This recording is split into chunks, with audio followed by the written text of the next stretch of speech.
श्री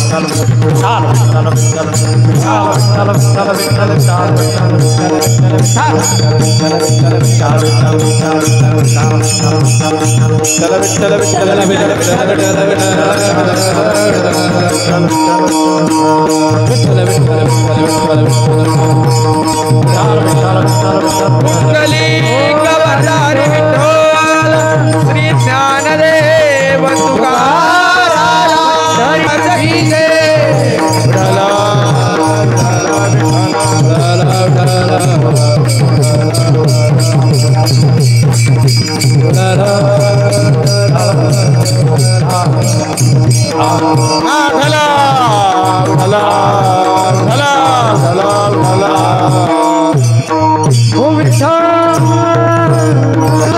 क्या बात आहे. सांगतो तुम्हासी भजारे विठ्ठला, नाही तरी गेला जन्म वाया. करिता बरोबरी दुरा विषी दुरी, भवाची पुरी बहावसी. प्रस्तुत प्राप्त प्रसंगी प्राप्त स्थळी प्राप्त वेळी कीर्तन रूपी सेवे करता अथवा भगवंताच्या नामचिंतना करता निवडलेला अभंग. अक्षर ब्रह्म अव्यक्त ज्ञान अलौकिक कार्य तत्परतात, अलौकिक काव्य तत्परता तथा प्राप्तता सर्थंत ज्ञानियांचे राजे योग्यांची माऊली साधकांचे मायबाप. थोडासा आवाज मोकळा करा म्हणजे आवाज. ज्ञानियांचे राजे योग्यांची माऊली साधकांचे मायबाप, चिंतकाची चिंतामणी कैवल्य तेजोनिधी भगवान विष्णू माऊली महाविष्णू ज्ञानोबा आहे. यांना सुद्धा प्रिय असणारे संत माझे जगद्गुरु तुकोबा आहे. कोण तुकोबा आहे? ज्ञानाने श्रेष्ठ, भक्तीने वरिष्ठ, वैराग्यनिष्ठ म्हणून संबोधल्या जाणारे माझे जगद्गुरु तुकोबा आहे. कोण तुकोबा आहे? ज्ञानवंत, गुणवंत, कीर्तिवंत, यशवंत, अवदार्यवंत, साम्राज्यवंत अशी ज्यांची ख्याती ती तुकोबा आहे. कोण तुकोबा आहे? याही पुढे जाऊन सांगायचं झालं तर ज्यांच्या भक्तीचं वेळ स्वतः देवाला सुद्धा लागावं ते माझे जगद्गुरु तुकोबा आहे. कोण तुकोबा आहे? तर ऐका म्हणजे आपल्या लक्षामध्ये येईल. त्या काळातील काही समाजकंटक मंडळींनी माझ्या जगद्गुरु तुकोबा यांचा गाथा इंद्राणीच्या डोहामध्ये बुडवावा आणि 1 नाही 2 नाही 3 नाही पद्माकर महाराज 10 नाही 11 नाही 12 नाही 13 दिवस गाथा गणेश महाराज पाण्यामध्ये राहावा आणि 13 दिवस गाथा पाण्यामध्ये राहून 14व्या दिवशी जसा गाथा पाण्यामध्ये टाकला होता तसाच गाथा पाण्याच्या वरती तरंगावा. एवढं ज्यांचं सामर्थ्य, अशी ज्यांची शक्ती, एवढी ज्यांची भक्ती अशी असणारे जगमान्य, विश्वमान्य, लोकमान्य, देवमान्य, संतमान्य, संत श्रीमंत संत जगद्गुरु तुकोबा यांचा महत्वाचा उत्कृष्ट सर्वांच्या पाठातील परिचयातील सरळ सोपा, सगळ्यांना समजेल, उमजेल, कळेल, रुचेल, पचेल असा 4 चरणाचा अभंग आजच्या सेवेकरता निवडला आहे. विठाला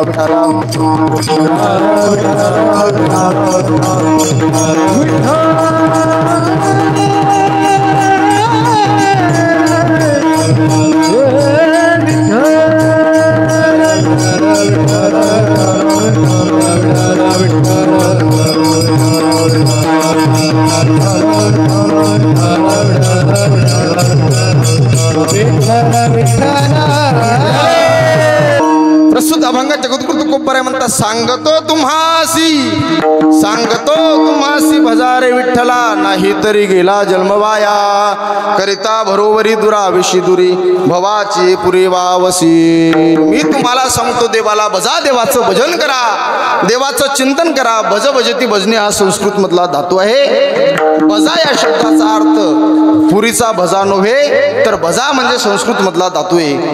हा भजा म्हणजे शरण जा म्हणजे देवाला त्या ठिकाणी आपलंसं करून घ्या. हो, लोकांना पटलं नाही. लोक म्हणले महाराज जर आम्ही देवाला बसलो नाही, आम्ही देवाचं भजन केलं नाही, देवाचं आम्ही चिंतन केलं नाही तर परिणाम काय होईल? महाराज म्हणतात नाही तरी गेला जन्म वाया. आता वाया जाणे या शब्दाचा अर्थ काय लक्षात घ्या. मनाचे कान करा म्हणजे आपल्या लक्षामध्ये येईल, कारण आपल्याकडे वेळ कमी आहे. वाया जाणे म्हणजे जी वस्तू ज्याच्याकरता आणलेली आहे तिचा वापर, तिचा योग्य वापर तिच्याकरता न होणे इति नाम वाया जाणे. आता हा जो मला या ठिकाणी तुम्ही हार घातला, हा हार कोणी घातला? त्यांचं नाव मला सांगा. आदरणीय आपले वाहक सर, आमचे परम परमार्थ स्नेही परम मित्र म्हणजे वाघ साहेबांनी एवढा सुंदर एवढा मोठा हार घातला. पण लक्षात घ्या, जर त्या क्वालिटीचा महाराज नसला तर त्या हाराची काही किंमत आहे का? नाही. महाराज सुद्धा वजनदार लागेल नाही का? नाही ते एखादा लकडी पैलवान असतात ते हाराचं वजन खाली पडलं असतं. लक्षात घ्या. पण मी सुद्धा तसा नाही, बोक्याच्या बोका आहे, लक्षात ठेवा. आणि म्हणून त्या ठिकाणी महाराज त्या हाराची काय झाली किंमत झाली. लक्षात घ्या. हा माईक कशा करता आहे पद्माकर महाराज? हा माईक माईक कशा करताय? हा माईक माझा आवाज तुमच्यापर्यंत स्वच्छ यावा याकरता या माईकाची आपण या ठिकाणी वापर केलेला आहे. परंतु या माईकाने जर तुम्हाला आवाज येत नसेल तर या माईकाला दिलेले पैसे वायाला गेले. एवढे मोठे लांबून मृदंगाचार्य आणले, ते जर सुंदर वाजवत नसतील तर त्यांना दिलेले पैसे वाया गेले. आता पुढे आहे का, एवढ्या लांबून महाराज बोलवला, 10-5 हजाराचं पाकिट दिलं आणि जर महाराजांनी कीर्तन नीट नाही केलं तर पैसे वायाला गेले. म्हणता खुशाल मायबाप धन्यवाद, महाप्रसाद घ्या ना, आम्हाला सुद्धा घरी जाऊ दे. विठ्ठल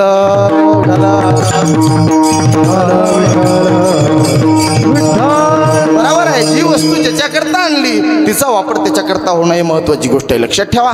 महाराज म्हणतात नाही तरी गेला जन्म वाया. लोकांना पटलं, लोक म्हणले महाराज आम्ही देवाचं भजन करायला, आम्ही देवाची भक्ती करायला, आम्ही देवाचं चिंतन करायला मोकळे आहो.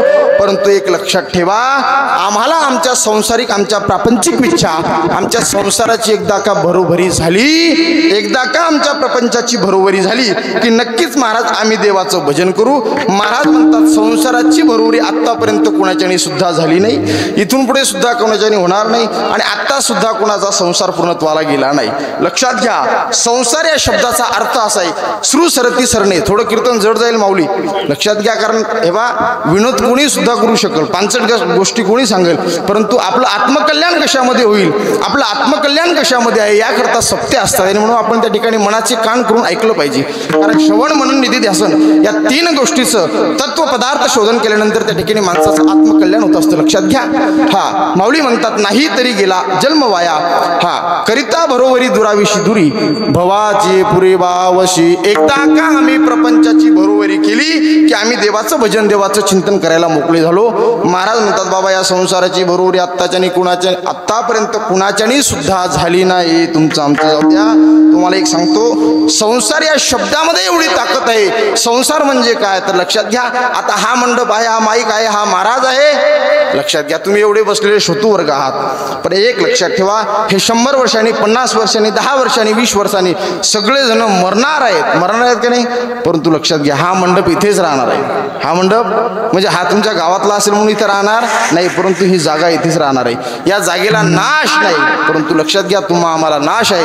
म्हणून एक गोष्ट लक्षात ठेवा, संसार या शब्दामध्ये फार मोठी ताकद आहे. श्रू सरती सरणे म्हणजे जो सगळ्यांना सारतो आणि तो जागीच राहतो त्याला संसार म्हणतात. म्हणून त्या संसाराची भरोवरी आतापर्यंत कोणाच्यानी सुद्धा झाली नाही. लक्षात घ्या, तुमचं आमचं उद्या आपण फार सर्वसामान्य प्रापंचिक आहोत. आपलं असून असून काय असतं महाराज लक्षात घ्या, आपला छोटा संसार आहे, परंतु ज्याचा संसार, ज्याचा प्रपंच शास्त्राने वर्णन केलेलं आहे असा असणारा राजा रावण, त्या रावणाच्या प्रपंचाची जर तुलना केली, त्याचा जर संसार आपण पाहिला पद्माकर महाराज तर फार मोठा आहे. किती मोठा आहे हा महाराज म्हणतात. लक्षात घ्या, शुद्ध कांचनाची सप्तकोटी तुका म्हणे ज्याची संपदा एवढी. लक्षात घ्या, रावणासारखा श्रीमंत आणि बलाढ्य माणूस आतापर्यंत या सृष्टीवरती झाला नाही. आता बोलत चला दादा, मला सांगा या विश्वाच्या पाठीवर, या जगाच्या पाठीवर जर आतापर्यंत सगळ्यात मोठा श्रीमंत आणि बलाढ्य व्यक्ती जर कोण असेल तर तो राजा रावण आहे. बरोबर आहे का चुकीचं आहे? बरोबर आहे. मला सांगा तुम्ही,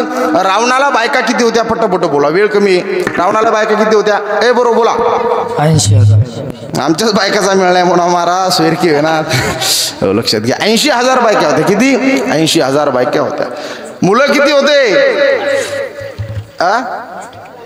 पटपट बोला ना. 2 लाख म्हणलं कोणतरी, 1 लाख मुलं होते आणि 1.25 लाख काय होते? आपलं कसं आहे महाराज, कहा गए तो का नाही, क्या लाया तो कुछ नाही, तुम्हारे खत में हमारा सलाम. फक्त मंडपात येऊन बसायचं. तुमच्या इथले श्रोते चांगलेत माऊली, हो, म्हणजे अगदी जाणकार आहेत. त्यामुळे मला सुद्धा माझी शुद्धता आणि जाणता ठेवून बोलावं लागणार आहे. विठ्ठल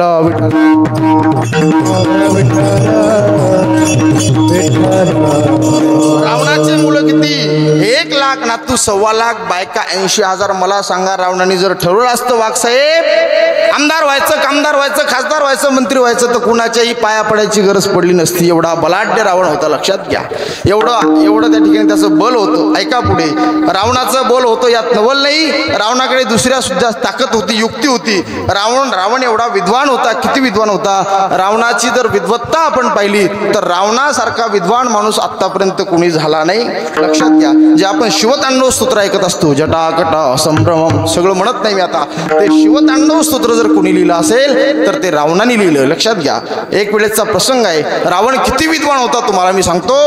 भगवान श्री शंकरांनी त्या ठिकाणी आपल्या पार्वतीला आपल्या पत्नीला देण्याकरता कशाची निर्मिती केली? लंकेची. कशाची?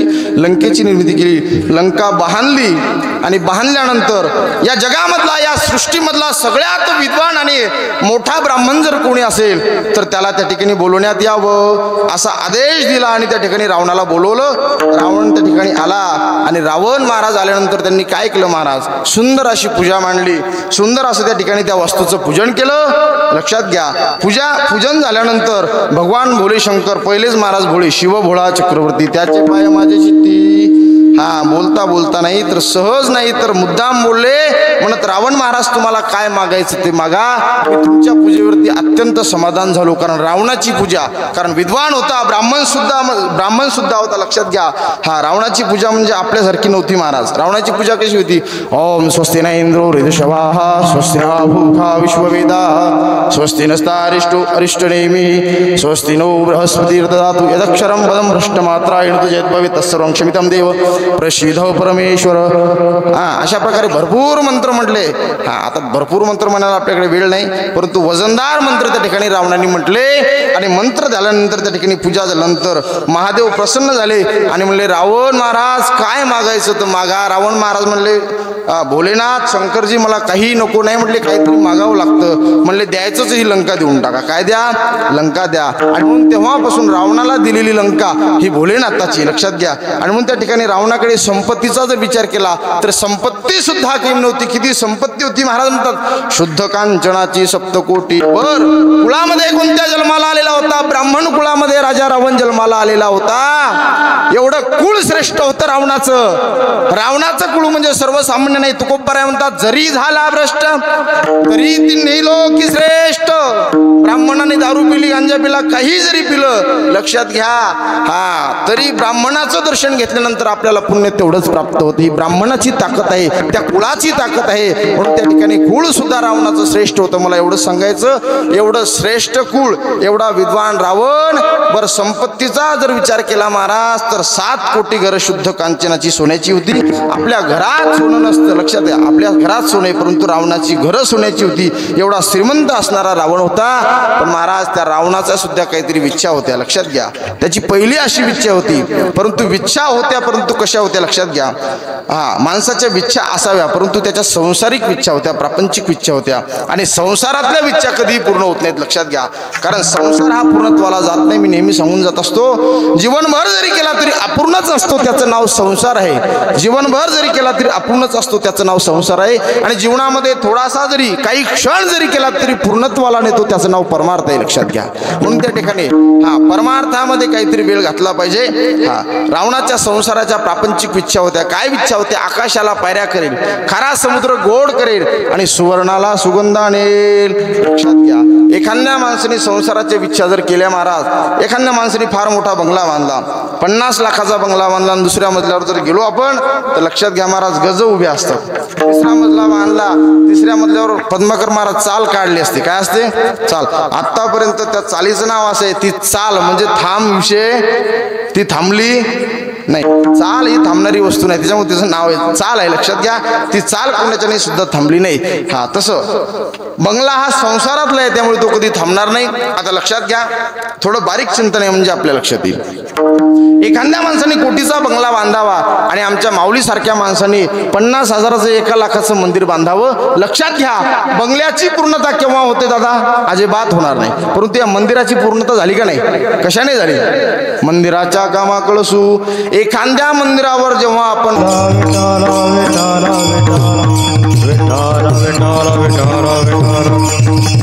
मी तुम्हाला सांगत होतो मंदिर हे त्या ठिकाणी प्रपंचातलं परमार्थातलं आहे आणि बंगला हा संसारातला आहे. लक्षात घ्या. संसाराची पूर्णता कधी होते महाराज? कधी होत नाही. आपल्याला असं वाटतं हे केल्याने संसार पूर्ण होईल ते केल्याने संसार पूर्ण होईल परंतु बाबा संसार कशाने पूर्ण होत नाही वाघ साहेब.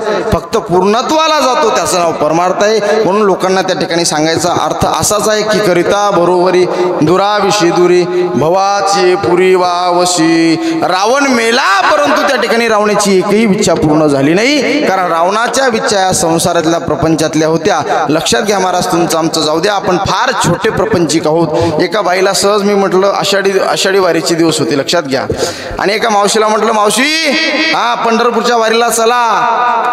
मावशी म्हणे, महाराज पंढरपूरच्या वारीला आली असते, परंतु मला सध्या मोकळी, मी सध्या मोकळी नाही, मला यायला रिकामपण नाही, वेळ भेटत नाही. म्हणलं माय लक्षात घ्या, आता 15 दिवसावर पंढरपूरची वारी आलेली आहे, आणि पंढरपूरचा आनंद काय सांगावा, अत्यंत आनंद असतो. ती म्हणे, महाराज मला तर लय मोठं भजन करू वाटतं, परंतु काय सांगावं, मला आहेत 3 मुली. किती? 3 मुली. त्यातल्या 2 मुलीचं लग्न झाले आणि एकीचं लग्न राहिलं. एकदा का म्हणे महाराज तिसरीचं लग्न झालं की मी वाऱ्या कराय मोकळी. बोलत चला, मोकळे व्हा, उग मरेल झेंडू सारखे बसू नका, मस्त गुलाबाचा हार कसा तसे प्रफुल्लित बसा, मी फक्त 1 तास कीर्तन करणार आहे. विठ्ठल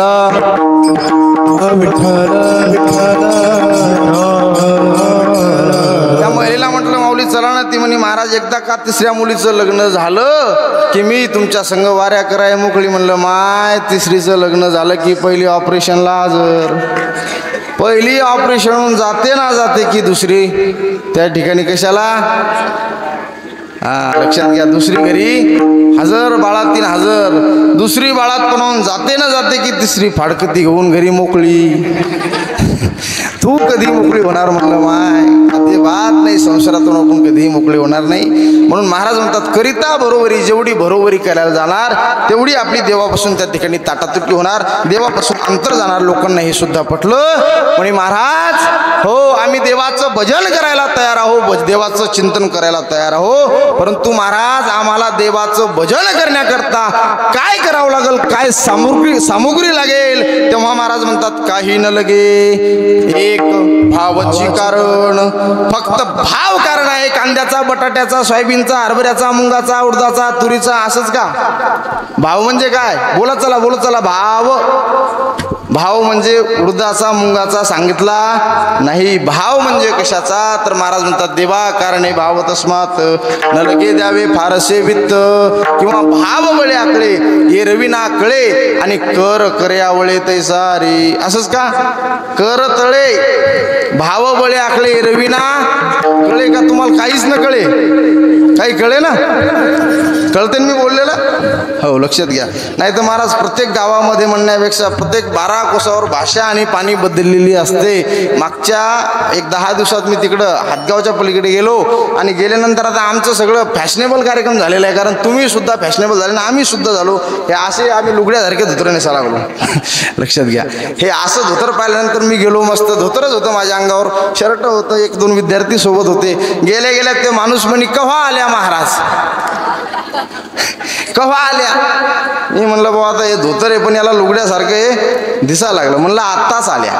लक्ष द्यायला, कारण कानडीने केला मराठा व्रतार, एकाचे उत्तर एका नव्हे. तर भाषा कळली नाही तर फार मोठा त्या ठिकाणी गैरसमज होतो. म्हणून लक्षात घ्या, मला एवढंच सांगायचं, भाव बळे आकळे एरवी ना कळे, कर तळे आवळे तैसारी, देवा कारणे भाव तस्मात. देवाला जर प्रसन्न करून घ्यायचं असेल, देवाची भक्ती करायची असेल, तर तुकोबार म्हणतात, काही लागत नाही, फक्त भाव पाहिजे. तो भाव कुणी दिला? तर लक्षात घ्या, अनेक संतांनी, अनेक साधूंनी भाव दिला, तेव्हा त्यांना देव प्रसन्न झाला. तुम्हाला एक उदाहरण सांगून जाईल, म्हणजे आपल्या लक्षामध्ये येईल. देव फक्त भावाचा भुकेला आहे, देव भावाचा भुकेला, हाची दुष्काळ तयाला. देवाला फक्त आणि फक्त पद्माकर महाराज भाव पाहिजे, देवाला दुसरं काही लागत नाही. लक्षात घ्या, सगळ्यांना ज्ञात असलेलं उदाहरण सांगून जाईल. काय उदाहरण आहे महाराज? द्रौपदी पांचाली 5 जणांची पत्नी असणारी द्रौपदी महाभारतातला प्रसंग आहे. थोडासा मला रिपीट मॉनिटर द्या आणि बेस कमी करा, म्हणजे मी सांगून जाईल. लक्षात घ्या, 5 जणांची पत्नी द्रौपदी पांचाली हसता हसता सहज बोलून गेली, आंधळ्याची मुलं आंधळी. परिणाम असा झाला महाराज, एका शब्दामुळे रामायण घडलं आणि एका शब्दामुळे महाभारत घडलं. म्हणून वाणी आणि पाणी जीवनामध्ये 2 गोष्टी अत्यंत महत्त्वाच्या, त्यांनी त्या सांभाळून बोललं पाहिजे. पाणी सुद्धा उन्हाळ्याच्या दिवसामध्ये ज्या गावामध्ये पाणी नाही, त्या गावामध्ये पाण्याची किंमत कळते. लक्षात घ्या, म्हणून वाणी आणि पाणी ह्या 2 गोष्टी कधी सांभाळून ठेवायच्या. लक्षात घ्या, एक शब्द जर वावगा गेला तर महाराज पायीची वाहनं लोक डोक्यावर घेतात आणि डोक्यावरचं खाली उतरवतात. म्हणून त्या ठिकाणी द्रौपदी हसता हसता बोलून गेली, आंधळ्याची मुलं आंधळे. परिणाम असा झाला, दुःशासनाने दुर्योधनाने ठरवलं या द्रौपदीला माझ्या मांडीवर बसवल्याशिवाय राहणार नाही। एक दिवस असा आला पद्माकर महाराज, एक दिवस असा आला सर्व पांडव हरले, त्या खेळामध्ये हरले। आता आपण सुद्धा एक खेळ खेळतो, माहिती आहे का तुम्हाला कोणता खेळतो? जंगली रमी पे आओ ना महाराज। पहा किती लोक हुशार आहेत महाराज। जंगली रमी आपणच निर्माण केली। आपण ते पहिले पत्त्याच्या रूपाने खेळायचो, आपण पहिले पत्त्याच्या रूपाने खेळायचो। बरं आपलं खेळणं म्हणजे येड्या बाबळीच्या झाडाखाली, आंब्याच्या झाडाखाली, पण आता त्यांनी असं संशोधन केलं की त्याला जंगली रमी नाव देऊ। कोणती रमी? जंगली। आणि ती इथे तिथे नाही तर जंगलात खेळायची, पण ती जंगलात खेळायची गरज राहिली।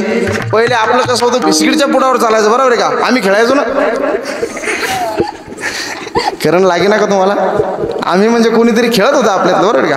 आपली बिस्किटच्या पुड्यावर, 100 रुपयावर, 1 किलो साखरेवर, बर्फीवर अशी जंगली रमी चालायची। पण आता त्यांनी ती शुद्ध शास्त्रीय करून टाकली। कशी? सगळं त्या ठिकाणी डिटेल द्यायचं आणि मग घरी बसल्या बसल्या खेळायची। नलगती सायास जावे वनांतरा, कुठे जाण्याची गरज नाही। घरी बसता बसता महाराज लय लोक फसले आणि लय लोक त्यातून जिंकले। मला एवढं सांगायचं, असा असणारा तो डाव खेळून त्या ठिकाणी द्रौपदीला आपलंसं करून घेतलं। दुःशासनाने त्या ठिकाणी बैठकीमध्ये बैठक बसली आणि त्या भर सभेमध्ये थोडासा विको दिला नाही, म्हणून द्रौपदीला रागाला थोडासा विको द्या। भर सभेमध्ये झालं असं की दुःशासन बसला, दुर्योधन बसला, दुःशासनाने आवाज दिला, द्रौपदी आली। अरे द्रौपदीचे 5 पांडव, 5 नवरे त्या ठिकाणी महाराज त्या सभेमध्ये बसलेले होते। भीष्माचार्य, द्रोणाचार्य, मोठे मोठे रथी महारथी, धर्मराज, भीमदादा, नकुल, सहदेव सगळे त्या ठिकाणी त्या सभेमध्ये बसलेले होते।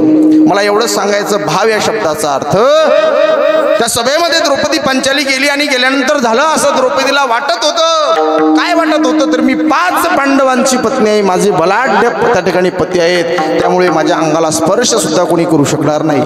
द्रौपदी सभेमध्ये गेली आणि गेल्यानंतर तोपर्यंत तिने कुठल्याही प्रकारची अर्चना देवाकडे केली नाही, परंतु दुःशासन उठला आणि उठल्यानंतर द्रौपदीच्या अंगाला स्पर्श केला, साडीला स्पर्श केला। लक्षात घ्या, वस्त्र हरण होणार।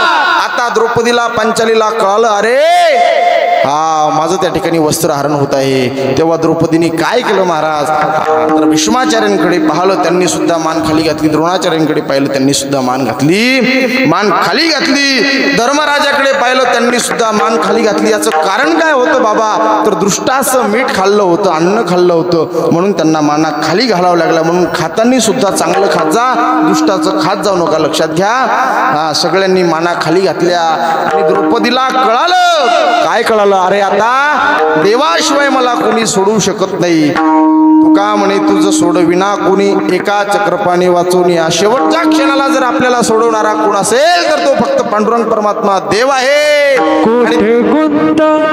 आणि त्यावेळेस द्रौपदीने त्या ठिकाणी महाराज अंतकरणातून, अंतकरणाच्या भावातून आवाज दिला, रे दीनानाथा, दीन वत्सला, दीन भक्त वत्सला, हे करुण गजानन श्री कृष्ण भगवान परमात्मा, अरे तुझ्या भक्ताची लाज या ठिकाणी जात आहे आणि म्हणून या भक्ताची लाज राखण्याकरता तू आता इकडे ये, लवकर धावत ये।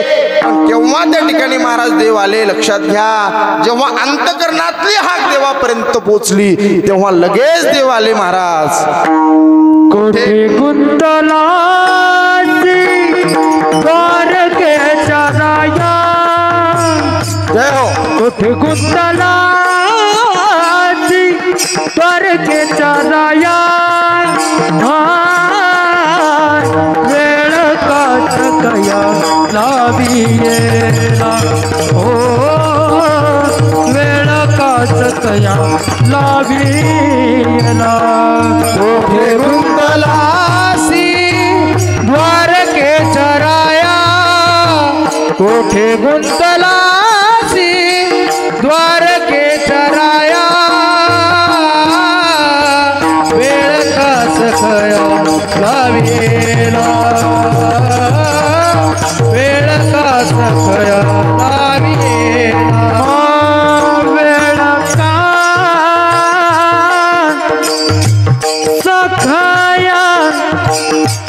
लावियेला, वेळ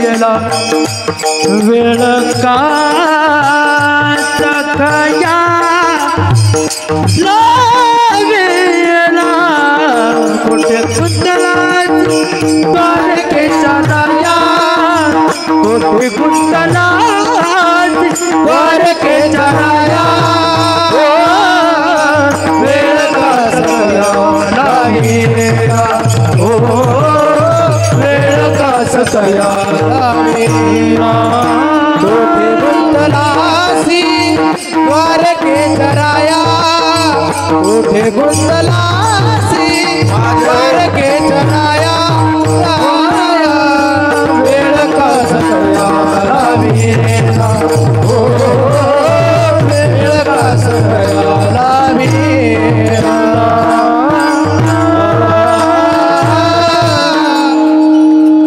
कोठे गुंतलासी द्वारकेच्या राया वेळ का सकयाला बिला दीनानाथ ब्रीद सांभाळिया फुले दीनानाथा तुझं बीत सांभाळ आणि भक्ताची लाज राख महाराज अंतकरणातून देव जेव्हा द्रौपदीने देवाला हाक मारली लगेच काही क्षणामध्ये भगवंत आले आणि भगवंत आले आणि देवाने साडी पुरवली नाही द्रौपदीला तर साक्षात देवच साडी झाले महाराज हा भक्ताचा आणि भावाचा महिमा आहे म्हणून एक लक्षात ठेवा तुकोपर्यंत देवा कारणे भाव तस्मात नाही का हा फक्त देवाचे त्या ठिकाणी आपल्याला जर काही करायचं असेल तर काही न लगे एक भावाची कारण तुका म्हणे आन विठोबाची देवाला भावाशिवाय काही पाहिजे नाही पहिल्या युगामध्ये हा वेगळे साधनं लागायचे पद्माकर महाराज त्रेता युगामध्ये सत्ययुगामध्ये द्वापार युगामध्ये भरपूर आयुष्य होतं भरपूर 10-10 हजार 50-50 हजार वर्ष आयुष्य होतं आणि म्हणून त्या ठिकाणी तप जप ह्या साधना चालायच्या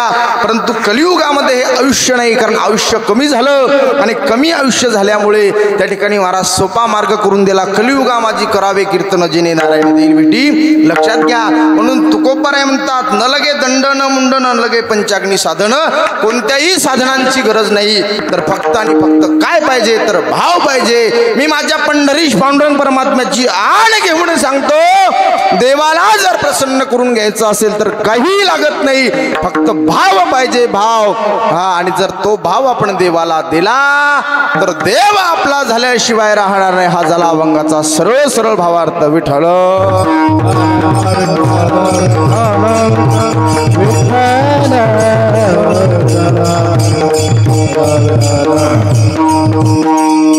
या ठिकाणी येण्यापूर्वी बोलण्यापूर्वी लक्षात घ्या मी तुम्हाला भावार्थ सांगितलं आता एका मिनिटामध्ये परिहार देईल यथामती या ठिकाणी बोलण्यापूर्वी अल्पशा वेळेमध्ये थोडंसं बोलायचं म्हणजे असं की चालू असलेला भव्य आणि दिव्य स्वरूपाचा अखंड हरिनाम सप्ताह तथा श्रीमद भागवत कथा नामयज्ञ सोहळा या सोहळ्यामध्ये उपस्थित सर्व आमची कलाकार मंडळी असतील ज्यांच्यामुळे इथपर्यंत येण्याचा योग आला ते आमचे मार्गदर्शक आदरणीय मोठे ज्येष्ठ श्रेष्ठ गुरुबंधू माऊली महाराज देशमुख खरं तर माऊली महाराज देशमुख म्हणजे तुमच्या गावातलं एक रत्न आहे सोनं आहे लक्षात घ्या माऊली महाराजांबद्दल बोलावं तेवढं कमीच आहे परंतु मी एका वाक्यात सांगून जाईल एकच वाक्य सांगेल माऊलींकरता ज्याप्रमाणे छत्रपती शिवाजी महाराजांना आई तुळजाभवानीने दिलेली तलवार होती लक्षात घ्या ज्याप्रमाणे आई तुळजाभवानी छत्रपती शिवाजी महाराजांना दिलेली तलवार त्याचप्रमाणे वारकरी संप्रदायाने तुमच्या गावाला दिलेली तलवार म्हणजे माऊली महाराज लक्षात घ्या फक्त दादा एक गोष्ट लक्षात ठेवा त्या तलवारीची धार बोचू देऊ नका हे तुमचं कार्य आहे हे तुमचं काम आहे म्हणून माऊलींच्या योगाने मला या ठिकाणी येण्याचा योग आला माऊलींना द्यावे तेवढे धन्यवाद कमी तुम्ही म्हणाल महाराज धन्यवाद का तर त्यांच्यामुळे तुम्हा सर्व मायबापाच्या दर्शनाचा घडून आलेला योग या ठिकाणी समस्त आयोजक नियोजक संयोजक टाळकरी माळकरी गावकरी गायक वादक विनेकरी चोपदार साऊंड सिस्टीमवाले माता भगिनी पुरुष मंडळ तरुण मंडळ महिला मंडळ आर्थिक सामाजिक राजकीय धार्मिक शैक्षणिक आध्यात्मिक व्यवहार सहकार व्यापार कला क्रीडा कृषी सरपंच उपसरपंच भाऊसाहेब सदस्य पोलीस पाटील अध्यक्ष तंटामुक्ती अध्यक्ष सोसायटी चेअरमन व्हाईस चेअरमन आजी माझी अन्नदाते आणि सौजन्यदाते झाले का सगळे आदी करून संत महंत भाविक उपस्थित आळंदी क्षेत्रातून परिसरातून गावातून उपस्थित असणारे मृदंगाचार्य गायनाचार्य कीर्तनकार प्रवचनकार श्रीमद भागवत कथाकार आचार्य प्राचार्य चित्रकार पत्रकार खाली बसलेले मागा असलेले समोर असलेले उभे असलेले जेवून आलेले पिऊन आलेले पाय लांबवलेले पाय आखलेले जागी असलेले झोपी चाललेले जे कीर्तनाला आले ते जे कधीच येत नसतात ते गावामध्ये एवढा मोठा सुंदर सप्ताह चालू आहे माहीत असून सुद्धा जे घरीच आहेत ते या सर्वांना धन्यवाद देऊन चिंतनाला सुरुवात विठ्ठल ठिकाणी तुमच्या गावाला विशेष करून लाभलेलं रत्न म्हणजे आमचे पद्माकर महाराज. महाराजांची उंची या ठिकाणी महाराज आपण सांगू शकत नाही. पद्माकर महाराजांचा पक्वास जर असला तर लक्षात घ्या, ज्याला कीर्तन येत नाही तो सुद्धा कीर्तन करेल, एवढं आमच्या पद्माकर महाराजांचं पक्वासामध्ये तप झालेलं आहे. म्हणून महाराजांकरता एकदा जोरदार टाळ्या वाजवा. लक्षात घ्या, आमचे दोन्ही गायक महाराज गणेश महाराज असतील, आमचे आदरणीय दिनेश महाराज जालन्याचेच ना, हो, आमचे गुरुबंधू आहेत. गणेश महाराज आमचा फार जुना परिचय, लक्षात घ्या. म्हणून त्या ठिकाणी महाराज तुम्हाला लाभलेली कलाकार मंडळी अत्यंत महत्त्वाची, अत्यंत सुबक आहे. लक्षात घ्या, हां, एवढी व्यवस्थित आहेत. आता काही काही गोष्टी इलेक्ट्रॉनिक वस्तू आहेत, कधी आवाज भेटतो कधी भेटत नाही, त्यामुळे आपलं इथं तर मम होतं. लक्षात घ्या, वक्त्याला सगळ्यात मोठा जर प्राण असेल तो म्हणजे माईक आहे, आणि त्याच्यामध्ये कमी जास्त झालं तर चालत नाही, कारण स्वराची सुद्धा जुळवाजुळव होत नाही. लक्षात घ्या, या ठिकाणी उपस्थित सर्व आमचे महाराज मंडळी, तसेच या ठिकाणी आपल्या गावातले विनेकरी, आमच्या संस्थेतील सर्व विद्यार्थी, आमचे ओम महाराज असतील, अभिषेक महाराज असतील, आणि या ठिकाणी ज्यांनी मला मोठा हार घातला ते आपल्या गावातील एक विशेष व्यक्तिमत्व म्हणजे आमचे वाघसाहेब. लक्षात घ्या, फार त्या ठिकाणी आमचे जुने संबंध आहेत, फार मोठे त्या ठिकाणी त्यांचं माझ्यावरती प्रेम आहे. पण वाघसाहेब, मी तुम्हाला एक शब्द सांगून जाईल, आज तुम्ही मला हार घातला, परंतु मी तुम्हाला एक दिवस हार घालेल. लक्षात घ्या, आणि ती वेळ तुमच्यावर लवकरच येईल. लक्षात घ्या, हार म्हणजे गेल्यावर नाही, असं नाही. तुम्ही हार घालण्यासारखं काहीतरी जीवनामध्ये लवकरच तुमच्या हातून काम घडेल अशी मी देवाकडे माऊलींकडे प्रार्थना करतो. लक्षात घ्या, आणि तुमच्या बारोबार मी तुम्हाला हार घालेल. तुम्ही मला एक घातला, मी तुम्हाला 5 हार घालेल. लक्षात घ्या. विठ्ठल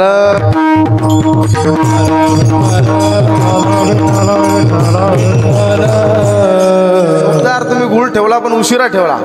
चोपदार, गुळ ठेवला पण उशिरा ठेवला, गुळ वेळेवर ठेवला होता. तसं तुम्ही कोणाच्या हातचा गुळ खात नाही.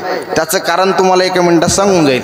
एका गावामध्ये गेलो आणि गेल्यानंतर महाराज एक पोरगं खाली बसलेलं होतं आणि ते गुळ ठेवायला होतं. म्हणून मग मी माझ्या शिष्याला बोललो गुळ द्यायला. मी कोणाच्या हातचा गुळ खात, पाणी सुद्धा लवकर पित नाही. तुम्ही म्हणसाल तू काय बामण आहे का? अजिबात नाही. पण ते पोरगं गुळ ठेवायला ठेवलं. ते पोरगं काय करायचं, महाराज एक खडा तोंडात टाकायचा आणि एक खडा मला देत जाय. हां, ते याच्यावर असं स्टँडवर गुळ ठेवू लागलं. 1-2 वेळेस गुळ खाल्ला, चांगला लागला. 3ऱ्या वेळेस खाल्ल्यानंतर त्याची चव बदलली. काय बदलली? चव बदलली. मी विचार केला, म्हटलं आता याची चव बदलण्याचं कारण काय. नंतर पोराकडं जरा असं लक्ष गेलं, पोराकडं पाहिलं, पोरगं आईस्क्रीम कुल्फी सगळं एकाच करू लागलं.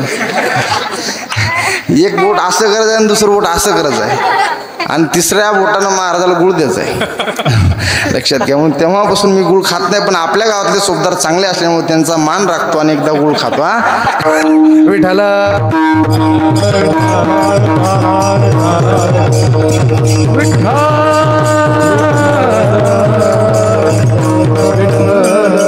या ठिकाणी जगद्गुरु तुकोबाराने सांगितलं, देवाला बसा, देवाचं भजन करा, देवाची भक्ती करा. लक्षात घ्या.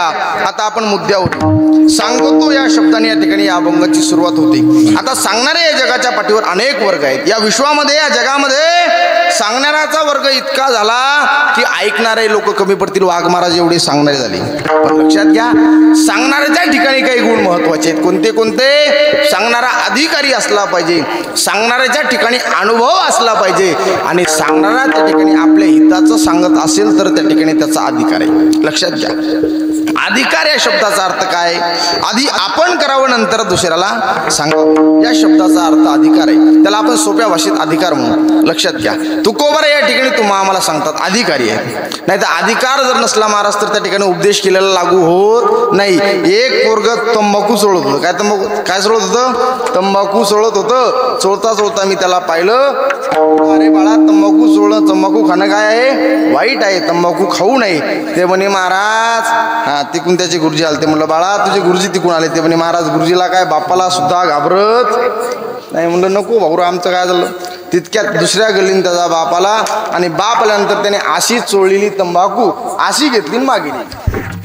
म्हणलं पोरगा बोलून गेला, पण थोडी का व्हायना पण बापाची लाज राखली. म्हणलं अरे आतापर्यंत लय बोलत होता, मी बापाला सुद्धा घाबरत नाही, आता कसं काय मागणी. ते म्हणे महाराज, यातली अर्धी माझा बाप घेतो.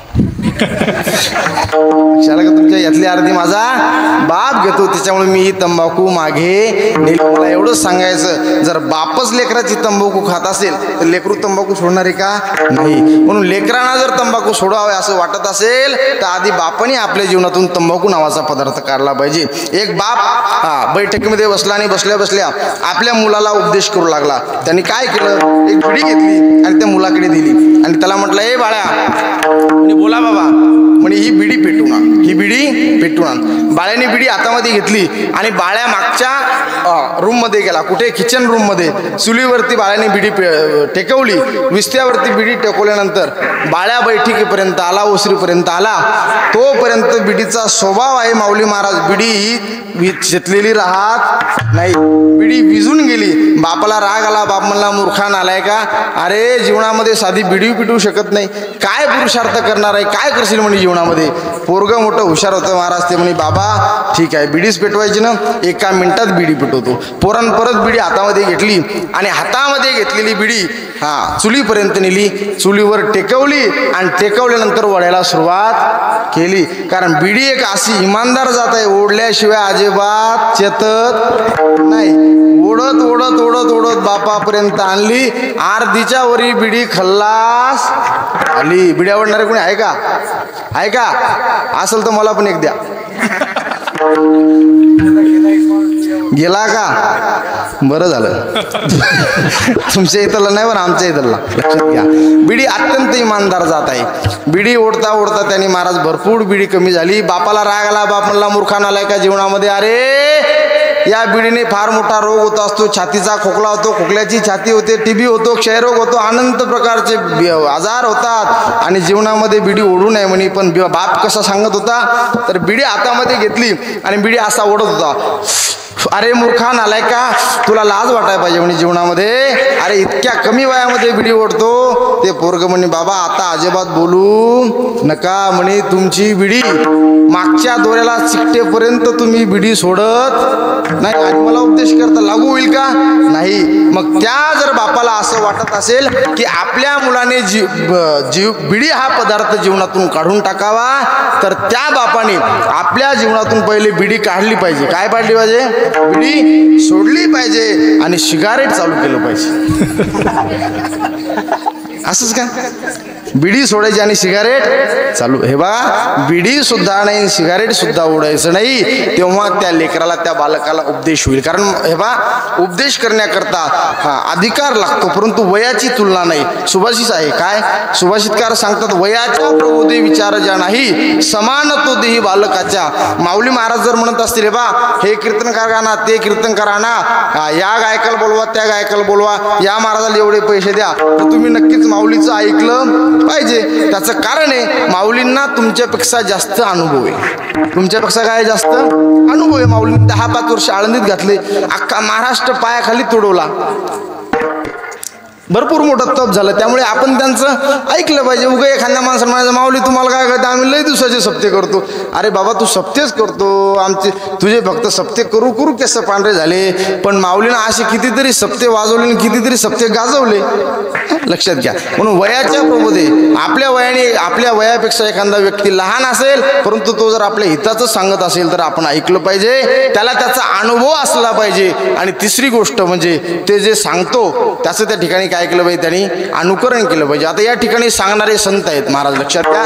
सांगणारे संत आहेत, सांगतात तुम्हा आम्हाला, सांगतात तुमच्या आमच्या हिताचं. लक्षात घ्या, काय जग संतांचं कार्य आहे, काय संतांनी केलं. आता मुद्द्यावर या म्हणजे आपल्या लक्षात येईल. लक्षात घ्या, संतांचं येणं हे तुमच्या आमच्या करता आहे. पहिला प्रश्न असा आहे, संत येतात हे तुमच्या आमच्या करता येतात. लक्षात घ्या, संतांना दुसरी काही गरज नाही. संतांना जर यायचं असेल, संतांचा अवतार जर काय असेल, तर फक्त तुमच्या आमच्या उद्धारा करताय. उद्धारया जन जड जीवा जीवा, उद्धारया जन जड जीवा, उद्धारया जन जड जीवा,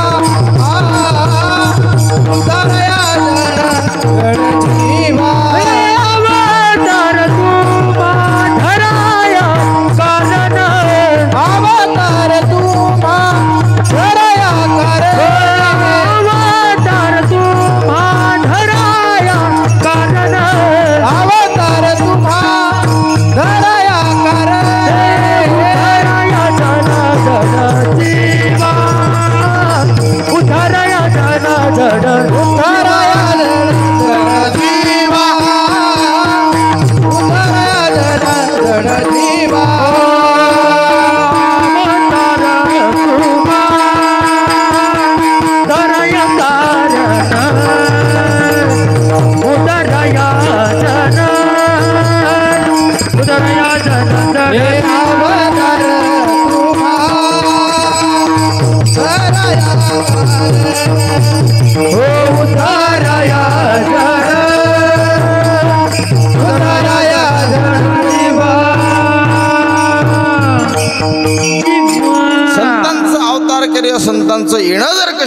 असेल तर फक्त तुमच्या आमच्या उद्धाराकरता येईल, लक्षात घ्या.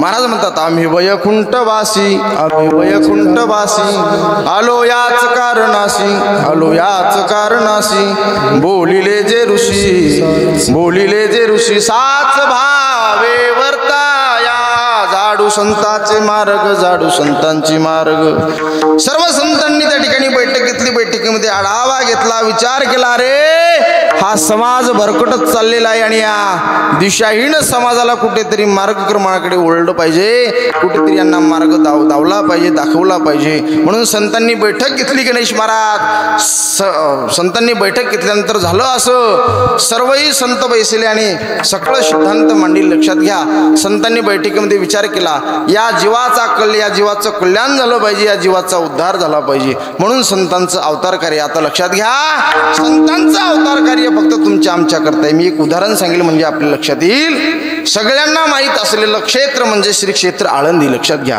आळंदीमध्ये जा, ज्ञानोबरायांची समाधी पहा, समाधीचं दर्शन घ्या. जे सुख लाभतं ते आपल्याला इकडं वर्षभर किती देवाचे दर्शन घेतलं तरी लाभत नाही. लक्षात घ्या, त्याचं कारण आहे महाराज, समाधीचं जे सुख आहे ते तिथे गेल्यानंतर प्राप्त होतं. आता लक्षात घ्या, संतांनी तुमच्या आमच्याकरता जीवनामध्ये काय केलं तर स्वतःच्या संसाराची राख रांगोळी संतांनी तुमच्या आमच्याकरता केली. आता मुद्दा लक्षात घ्या, संतांचं अवतार कार्य, संतांचं येणं तुमच्या आमच्या करता आहे. ज्ञानोबरायांच्या जीवनामधले जर प्रसंग आपण पाहिले, तुकोबरायांच्या जीवनामधले जर प्रसंग पाहिले, कारण आपल्याला अधिकार या शब्दावर बोलायचं सांगणारे जगद्गुरु तुकोबराय आहेत. तुकोबरायांचा अधिकार पाहणं महत्वाचं आहे. लक्षात घ्या, काय आहे संतांचा अधिकार तर लक्षात घ्या, सावटीच्या काळामध्ये दुष्काळ पडावा आणि दुष्काळामध्ये गुरंढोरं सोनं नाणं सगळं त्या ठिकाणी जगद्गुरु तुकोबरायांचं घरचं नाहीसं व्हावं. तुकोबरायांच्या परिस्थितीचा जर विचार केला तर लक्षात घ्या, 12 गावची जहागीरदारी, सोनं नाणं, गुरंढोरं पुष्कळ असं महाराज तुकोबरायांना जर पाहायचं झालं तर तुकोबराय एकेकाळचे कट्टर त्या ठिकाणी कोण, भक्त सुद्धा आणि श्रीमंत सुद्धा तुकोबरायांना तुकसेट या नावाने ओळखायचे. तुकोबराय मिरची देऊळला पिकवायचे आणि मुंबईला विक्र्या करता न्यायची. लक्षात घ्या, हा तुकोबरायांचा श्रीमंतीचा व्यवसाय. तुकोबराय अत्यंत श्रीमंत होते, 350 एकर जमीन तुकोबरायांच्या घरी होती. लक्षात घ्या, आता तुकोबरायांवर असा प्रसंग आला, तुकोबरायांच्या जीवनामध्ये दुष्काळ पडावा. दुष्काळ पडला आणि दुष्काळ पडल्यानंतर तुकोबरायांच्या परिस्थितीमध्ये एवढी परिस्थिती बिकट झाली, खाण्याकरता अन्नाचा कण देखील घरामध्ये राहिलेला नाही. आणि अशा परिस्थितीमध्ये काही समाज कंटक आले आणि आल्यानंतर त्यांनी तुकोबरायांना विचारलं, म्हणे तुकोबराय आता कसं वाटते म्हणे, देवना संसार तुका दोहीकडे चुराव म्हणे, तुम्ही धडतर परमार्थ सुद्धा केला नाही आणि संसार सुद्धा तुमच्याकडून नीट झाला नाही. आता काय वाटतं म्हणे, अहो तुमची पत्नी अण्णा वाचून मेली, मरण पावली, खाण्याकरता घरामध्ये एकही अन्नाचा कण राहिला नाही. त्यावेळेस तुकोबरायांच्या मुखातून उद्गार आले. उद्गार अत्यंत महत्वाचे आणि छान आहे. तुकोबराय म्हणतात, बरे झाले देवा निघाले दिवाळे, बरी या दुष्काळी पिढा गेली, माझी पत्नी वारली यात मला दुःख नाही, बरं झालं मी भजन करण्याकरता मोकळा झालो. हा साधूंचा अधिकारी. लक्षात घ्या, म्हणून ते साधू आम्हाला उपदेश करतात. अधिकाराशिवाय बोलणं त्या ठिकाणी योग्य नाही. लक्षात घ्या, हा ज्ञानोबरायांच्या जीवनातला जर प्रसंग पाहायचा झाला तर आळंदी गाव आहे. आळंदी गावामध्ये माझे ज्ञानोबराय काय करायचे महाराज, लक्षात घ्या, संन्याशाची कार्ट म्हणून त्या ठिकाणी ज्ञानोबरायांना 4ही भावंडांना समाजाने त्या ठिकाणी वाळीत टाकलं. आता ते बाकीचा विस्तार मी तुम्हाला सांगत नाही. ज्ञानोबरायांना समाजाने वाळीत टाकल्यानंतर सकाळच्या वेळेला 8 वाजता ज्ञानोबराय मधुकरी मागण्याकरता आळंदी गावामध्ये जायचे. घरोघरी जायचे. घराच्या समोर गेल्यानंतर आवाज द्यायचे, भिक्षाम देही माते मधुकरी, असा आवाज दिल्यानंतर त्या ठिकाणी घरातून बाहेर यायची आणि पाहायची कोण आहे. अरे विठ्ठलपंताचं कार्ट आहे, ज्ञाने आहे. अरे तुम्ही आळंदी बाटवली, आम्हाला जर तुमचा स्पर्श झाला तर आम्हाला त्या ठिकाणी विटाळ होईल. अशा पद्धतीने ज्ञानोबरायांना काढून द्यायची. समोरच्या घरी गेल्यानंतर व्हायचं असं महाराज ज्ञानोबरायांनी आवाज द्यायचा, भिक्षाम देही माते मधुकरी, असा आवाज दिल्यानंतर त्या ठिकाणी त्या आईने घर उघडायचं. बघायचं, ज्ञानोबाऱ्यांना पाहायचं आणि नको नको ते अपशब्द, नको नको ते शब्द वापरायचे, ज्ञानोबाऱ्यांना काढून द्यायचं. एखाद्या जर घरी मधुकरी मिळाली तर लक्षात घ्या, हा काही लोकांनी समाजकंटकांनी दगड फेकायचे, माती फेकायची, शेण फेकायचा, हा ज्ञानोबाऱ्यांना मधुकरी दिली नाही. आता तुम्हाला सांगतो मी, संतांनी तुमच्या आमच्याकरता अवतार कसा घेतला आणि संतांचा अधिकार काय लक्षात घ्या. 750 वर्षापूर्वी ज्ञानोबाऱ्यांनी मधुकरी मागितली. थोडे मनाचे कान करून ऐका म्हणजे आपल्या लक्षात येईल. 750 वर्षापूर्वी ज्ञानोबाऱ्यांनी मधुकरी मागितली. काय ज्ञानोबाऱ्यांना मधुकरी मागण्याची गरज होती? अजिबात गरज नव्हती. अरे जे ज्ञानोबाराय रेड्याच्या मुखातून वेद बोलवू शकतात, जे ज्ञानोबाराय निर्जीव असणारी भिंत चालवू शकतात, जे ज्ञानोबाराय महाविष्णूचा अवतार आहे, ज्यांच्या दारामध्ये सोन्याचा पिंपळ आहे, जे ज्ञानोबाराय योग सामर्थ्यावर पाठीवर मांडे बाजू शकतात, लक्षात घ्या, त्या ज्ञानोबारायांना मधुकरी मागण्याची गरज नव्हती माऊली. पण तुम्हाला एक गोष्ट सांगून जाईल, 750 वर्षापूर्वी माझ्या ज्ञानोबारायांनी विचार केला. काय विचार केला? अरे काही कालांतराने कलियुगामध्ये या आळंदी गावामध्ये ज्ञानार्जन करण्याकरता, ज्ञान संपादन करण्याकरता काही जिज्ञासू साधक त्या ठिकाणी आळंदी या गावामध्ये येतील. आणि आळंदीमध्ये आल्यानंतर, कारण पोटाला आणि जीवनामध्ये माणसाला जगण्याकरता काही काही गोष्टी महत्त्वाच्या आहेत, त्यातली अन्न वस्त्र निवारा. लक्षात घ्या, पोटाला खाल्ल्याशिवाय महाराज त्या ठिकाणी आपण भक्ती करू शकत नाही. आणि म्हणून त्या ठिकाणी माझे जिज्ञासू साधक या आळंदीमध्ये ज्ञान संपादन करून घेण्याकरता येतील. आणि आल्यानंतर त्यांना काहीतरी खाण्याची व्यवस्था व्हावी. आणि जर आम्ही आत्ता मधुकरी मागितली तर नंतर त्या ठिकाणी माझ्या साधकांना मधुकरी मिळेल. लक्षात घ्या, हे ज्ञानोबारायाचे तेव्हाचे विचार. लक्षात घ्या, संतांनी तुमच्या आमच्याकरता जीवनाचा त्याग केला, संसाराची राख रांगोळी केली. आता पुढे चला, संतांचं अवतार कार्य, संतांचा अधिकार मी आपल्याला एका मिनिटात सांगून जाईल. संतांचं जीवन जर काय असेल तर फक्त जगाच्या कल्याणा संतांच्या विभूती, देह कष्ट विधी परोपकार. विठाला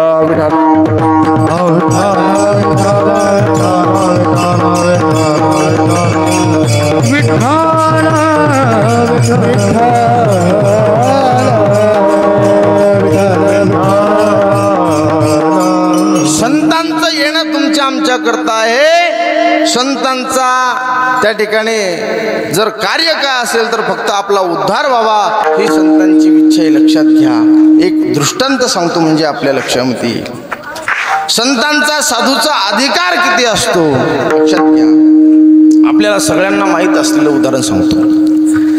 हा, एका साधूची भक्ती चालू होती आणि भक्ती अविरत स्वरूपाची चालू असते, त्याला साधू म्हणतात. ज्याने जीवनामध्ये 6 आधू केले त्याचं नाव साधू होतं. मी नेहमी सांगत असतो, ज्याच्या गाव ताब्यात आहे त्यांनी स्वतःला पाटील म्हणून घ्यावं. लक्षात घ्या, ज्याच्या गाव ताब्यात आहे त्यांनी स्वतःला पाटील म्हणून घ्यावं. ज्याच्या सदस्य ताब्यात असतील त्यांनी स्वतःला सरपंच म्हणून घ्यावं. हा, लक्षात घ्या, ज्याच्या मुलगा ताब्यात असेल त्यांनी स्वतःला बाप म्हणून घ्यावं. ज्याच्या पत्नी ताब्यात असेल त्यांनी स्वतःला पती म्हणून घ्यावं. लक्षात घ्या, ज्याच्या नोकर ताब्यात असेल त्यांनी स्वतःला मालक म्हणून घ्यावं. आणि ज्याच्या इंद्रिय ताब्यात असतील त्यांनी स्वतःला साधू किंवा संत म्हणून घ्यावं. वाजवा, जोराने टाळ्या वाजवा. वाईट नाही टाळ्या वाजवल्या ना. आता जर इथं टाळ्या वाजवल्या नाही तर पुढच्या जन्मात रेल्वे स्टेशन रेल्वे स्टेशनवर वाजवावं लागतात. लक्षात घ्या, म्हणून कीर्तनामध्ये टाळ्या वाजवल्या पाहिजे. आता लक्षात घ्या, हा साधू कोण असतात, संत कोण असतात? हा, ज्याने इंद्रिय ताब्यात घेतली ते साधू असतात. काय साधूचं भजन चालू असतं, काय साधू असतात. हातामध्ये चिपळ्या, गळ्यामध्ये विणा आणि साधूचं अखंडरित्या भजन चालू आहे. लक्ष देऊन ऐका म्हणजे आपल्या लक्षात येईल. साधूचं भजन चालू आहे. साधूचं भजन कसं असतं महाराज? दिनरजनी हाची धंदा गोविंदाचे बोवाडी. छोटस बाळ रांगत रांगत रांगत रांगत साधूकडे आलं. छोटस लेकरू नेमकंच रांगायला लागलं आणि ते रांगायला लागलेलं लेकरू साधूच्या त्या ठिकाणी जवळ आलं. मालकिनीने सांगितलं होतं, अहो मी जरा पाणी घेऊन येते आणि तुम्ही फक्त मी पाणी आणेपर्यंत या लेकराचा सांभाळ करा. परंतु साधूचं लक्ष हे प्रपंचात नसतं. लक्षात घ्या, साधूचं भजन चालू झालं. हातामध्ये चिपळ्या, गळ्यामध्ये विणा आणि अखंडरित्या भगवंताचं भजन चालू होतं. बोल नको रे, कीर्तन झालं बोल. विठाला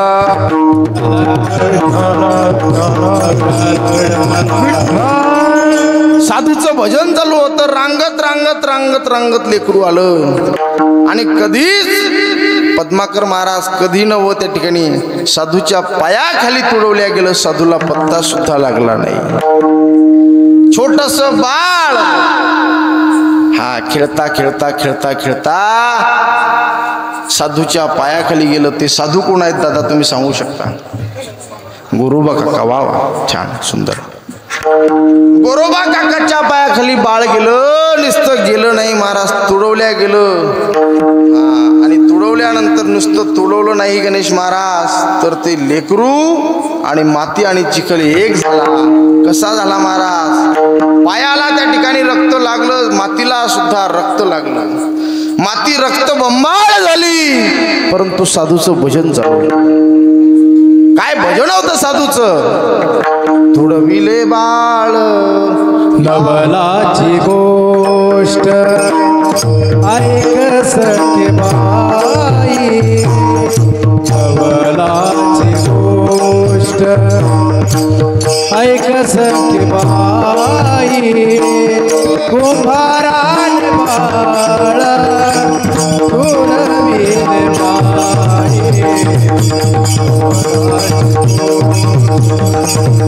ऐक सखे बाई, कुंभारान बाळ तुडविले बाई, नवलाची ऐक सखे बाई, कुंभारान बाळ तुडविले बाई, कुंभारान बाळ तुडविले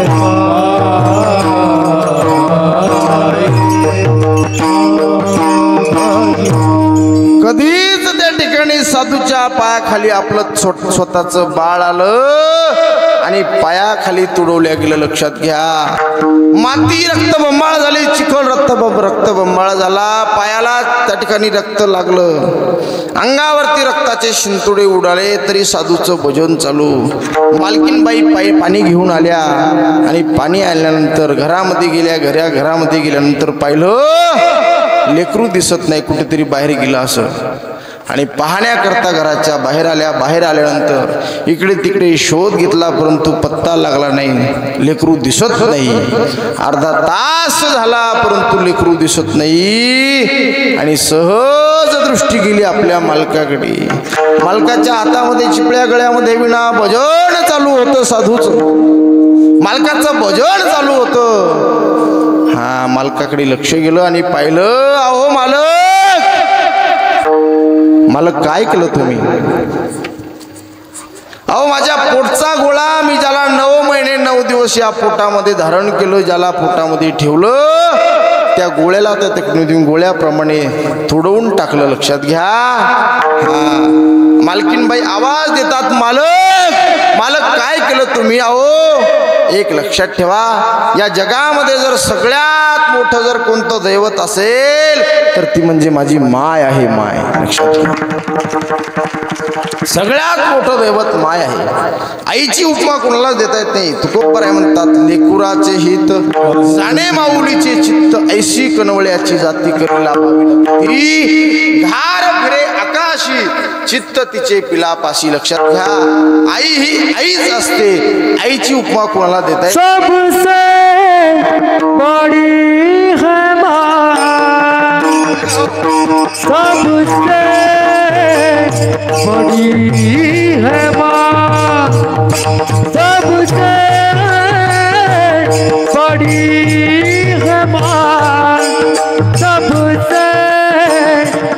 बड़ी है माँ, सबसे बड़ी है माँ, सबसे बड़ी है माँ, सबसे बड़ी है माँ, सबसे बड़ी है माँ, सबसे बड़ी है माँ, सबसे बड़ी है माँ, सबसे बड़ी है माँ, सबसे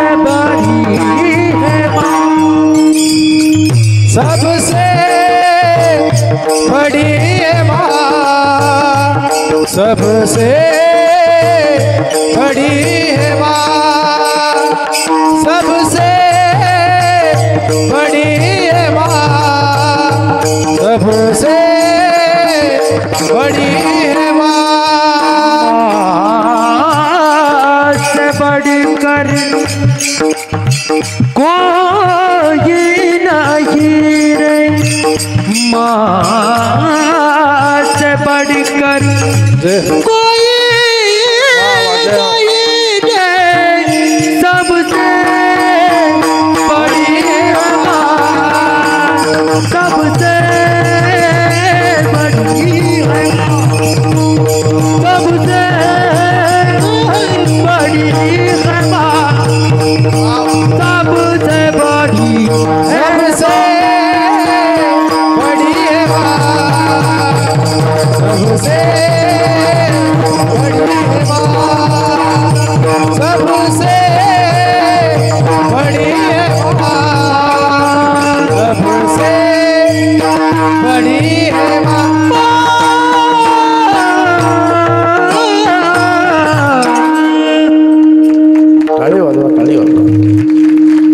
सबसे बडी है माँ. या जगामध्ये या विश्वामध्ये सगळ्यात मोठं दैवत असेल तर ती म्हणजे आई आहे, लक्षात घ्या. म्हणून म्हणतात स्वामी तिन्ही जगाचा आई विना बुकारी, तू समजून उमजून वेड्या होऊ नको विचारी.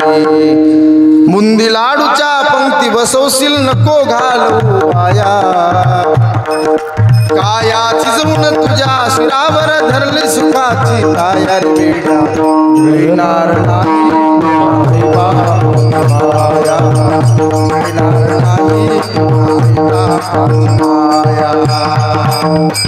या सगळ्या विश्वामध्ये सगळ्यात श्रेष्ठ दैवत जर कोणतं असेल तर ती म्हणजे माय आहे. याचं वर्णन शास्त्राने पुराणे सुद्धा केलं. काय वर्णन आहे.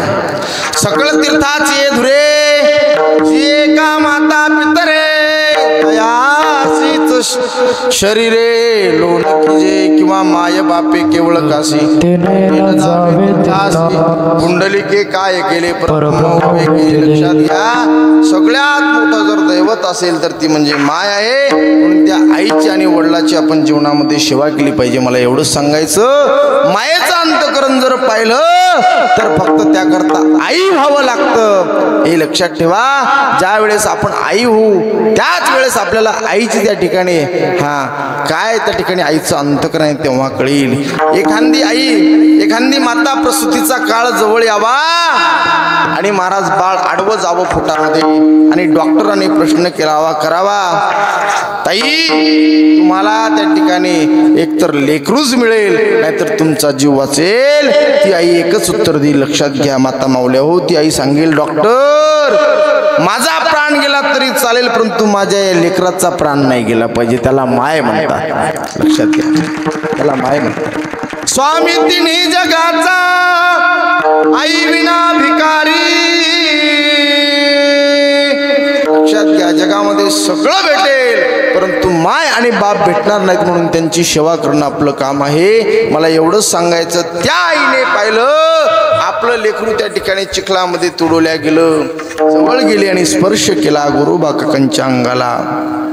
साधूचं भजन चालू होतं. साधूने भजनामध्ये साधूला व्यत्यय आणलेला आवडत नाही. साधूचं भजन चालू होतं, अंगाला स्पर्श केला. साधू जागृत झाले, भजनातून बाहेर आले आणि इकडे तिकडं पाहिलं परंतु कळालं नाही. तेव्हा मालकीनबाई म्हणते, अहो मालक काय केलं तुम्ही. माझ्या पोटच्या लेकराला, माझ्या पोटच्या गोळ्याला तुम्ही पायाखाली तुडवलं, नुसतं तुडवलं नाही तर हाड आणि मांस वेगळं करून टाकलं. एकच त्या ठिकाणी त्याचा चिखल करून ठेवला. लक्षात घ्या, माझ्या अंतकरणामध्ये मला किती वेदना होत असतील, मला काय त्रास होतो मालक, हे मी तुम्हाला सांगू शकत नाही. लक्षात घ्या, मालक मालक मालक त्या ठिकाणी गोरोबा काकांनी लक्षात घ्या फक्त भजनातून उठवलं, भजनातून जागं केलं. एवढा राग आला काकांना. काकांनी त्या ठिकाणी महाराज मारण्याकरता काठी घेतली. तेवढ्यात मालकिनीनं आवाज दिला, मालक तुम्हाला पंढरीश पांडुरंग परमात्म्याची आण आहे. जर तुम्ही माझ्या अंगाला स्पर्श जरी केला तरी लक्षात घ्या तुम्हाला तुझ्या देवाची आण आहे. आणि म्हणून तुम्हाला सांगू का मी, साधू संत आण सांभाळत असतात. आपल्यासारखे ते किती शब्दात सकाळपासून संध्याकाळपर्यंत 1000-500 शब्द घालत नाही, तर भक्त कशा करता 500 रुपया करता. आपण त्या ठिकाणी शब्द घालतो, साधू शब्द घालत नाहीत. पहिल्या काळातले लोक शपथ जपायचे आणि त्यातल्या त्यात साधू म्हणल्यानंतर विषयच नाही. देवाची आण घातली, साधूला पश्चाताप झाला आणि साधूचे वचन गेले. ज्या दिवशी लक्षात घे, ज्या दिवशी मी तुला त्या ठिकाणी अंगाला स्पर्श करील त्या दिवशी हा देह या ठिकाणी दिसणार नाही. लक्षात घ्या. गुरुबा काकांनी परत पत्नीला स्पर्श केला नाही. मला एवढं सांगायचं, साधूच्या जीवनामध्ये किती समर्पण आहे, साधूच्या जीवनामध्ये किती त्याग आहे आणि तो साधूचा अधिकार आहे. अभंगाचं प्रथम चरण. सांगतो तुम्हाचे भजन विठ्ठला, सांगतो तुम्हाचे भजन विठ्ठला, सांगतो तुम्हाचे भजन विठ्ठला, सांगतो तुम्हाचे भजन सांगतो तुम्हासी भजारे विठ्ठला, सांगतो तुम्हासी भजारे विठ्ठला, सांगतो तुम्हासी भजारे विठ्ठला, सांगतो सांगतो तुम्हासी भजारे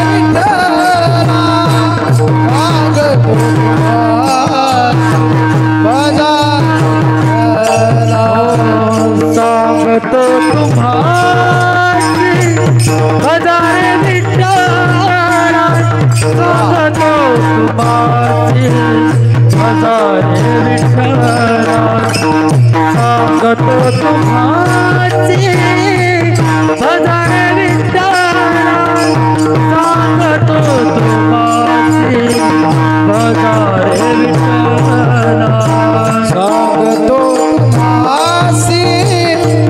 भजारे विठ्ठला, सांगतो तुम्हासी भजारे विठ्ठला, सांगतो तुम्हासी भजारे विठ्ठला, सांगतो तुम्हासी भजारे विठ्ठला. हो नाही तरी गेला जन्म वाया, नाही तरी गेला जन्म वाया, हो नाही तरी गेला जन्म वाया,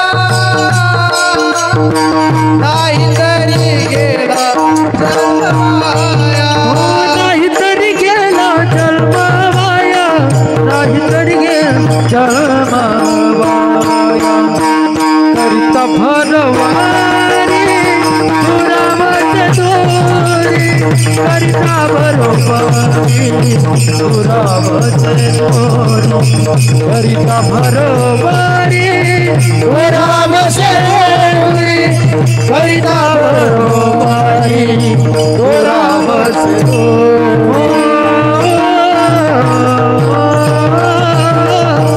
टाळ्या वाजवा. क्या बात. करिता बरोबरी दुराविशी दूरी. हो लक्षात घ्या, ते अधिकारी संत तुम्हा आम्हाला सांगतात तरी सुद्धा आपण ऐकत नाही. आपला वेळ कमी आहे, मी थोड्या वेळामध्ये तुम्हाला स्टेशनपर्यंत नेऊन पोहोचेल. लक्षात ठेवा, तुम्ही आम्ही इतके भाग्यवान आहो, एवढे भाग्यवान आहो आपण मायबाप. लक्षात ठेवा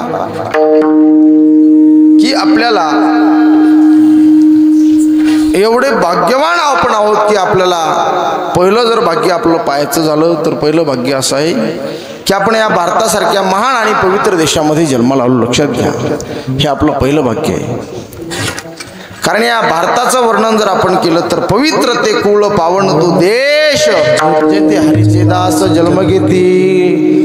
या पवित्र आणि कुळवान त्या ठिकाणी देशामध्ये तुम्हा मला जन्म मिळाला, हे आपलं पहिलं भाग्य आहे. लक्षात घ्या.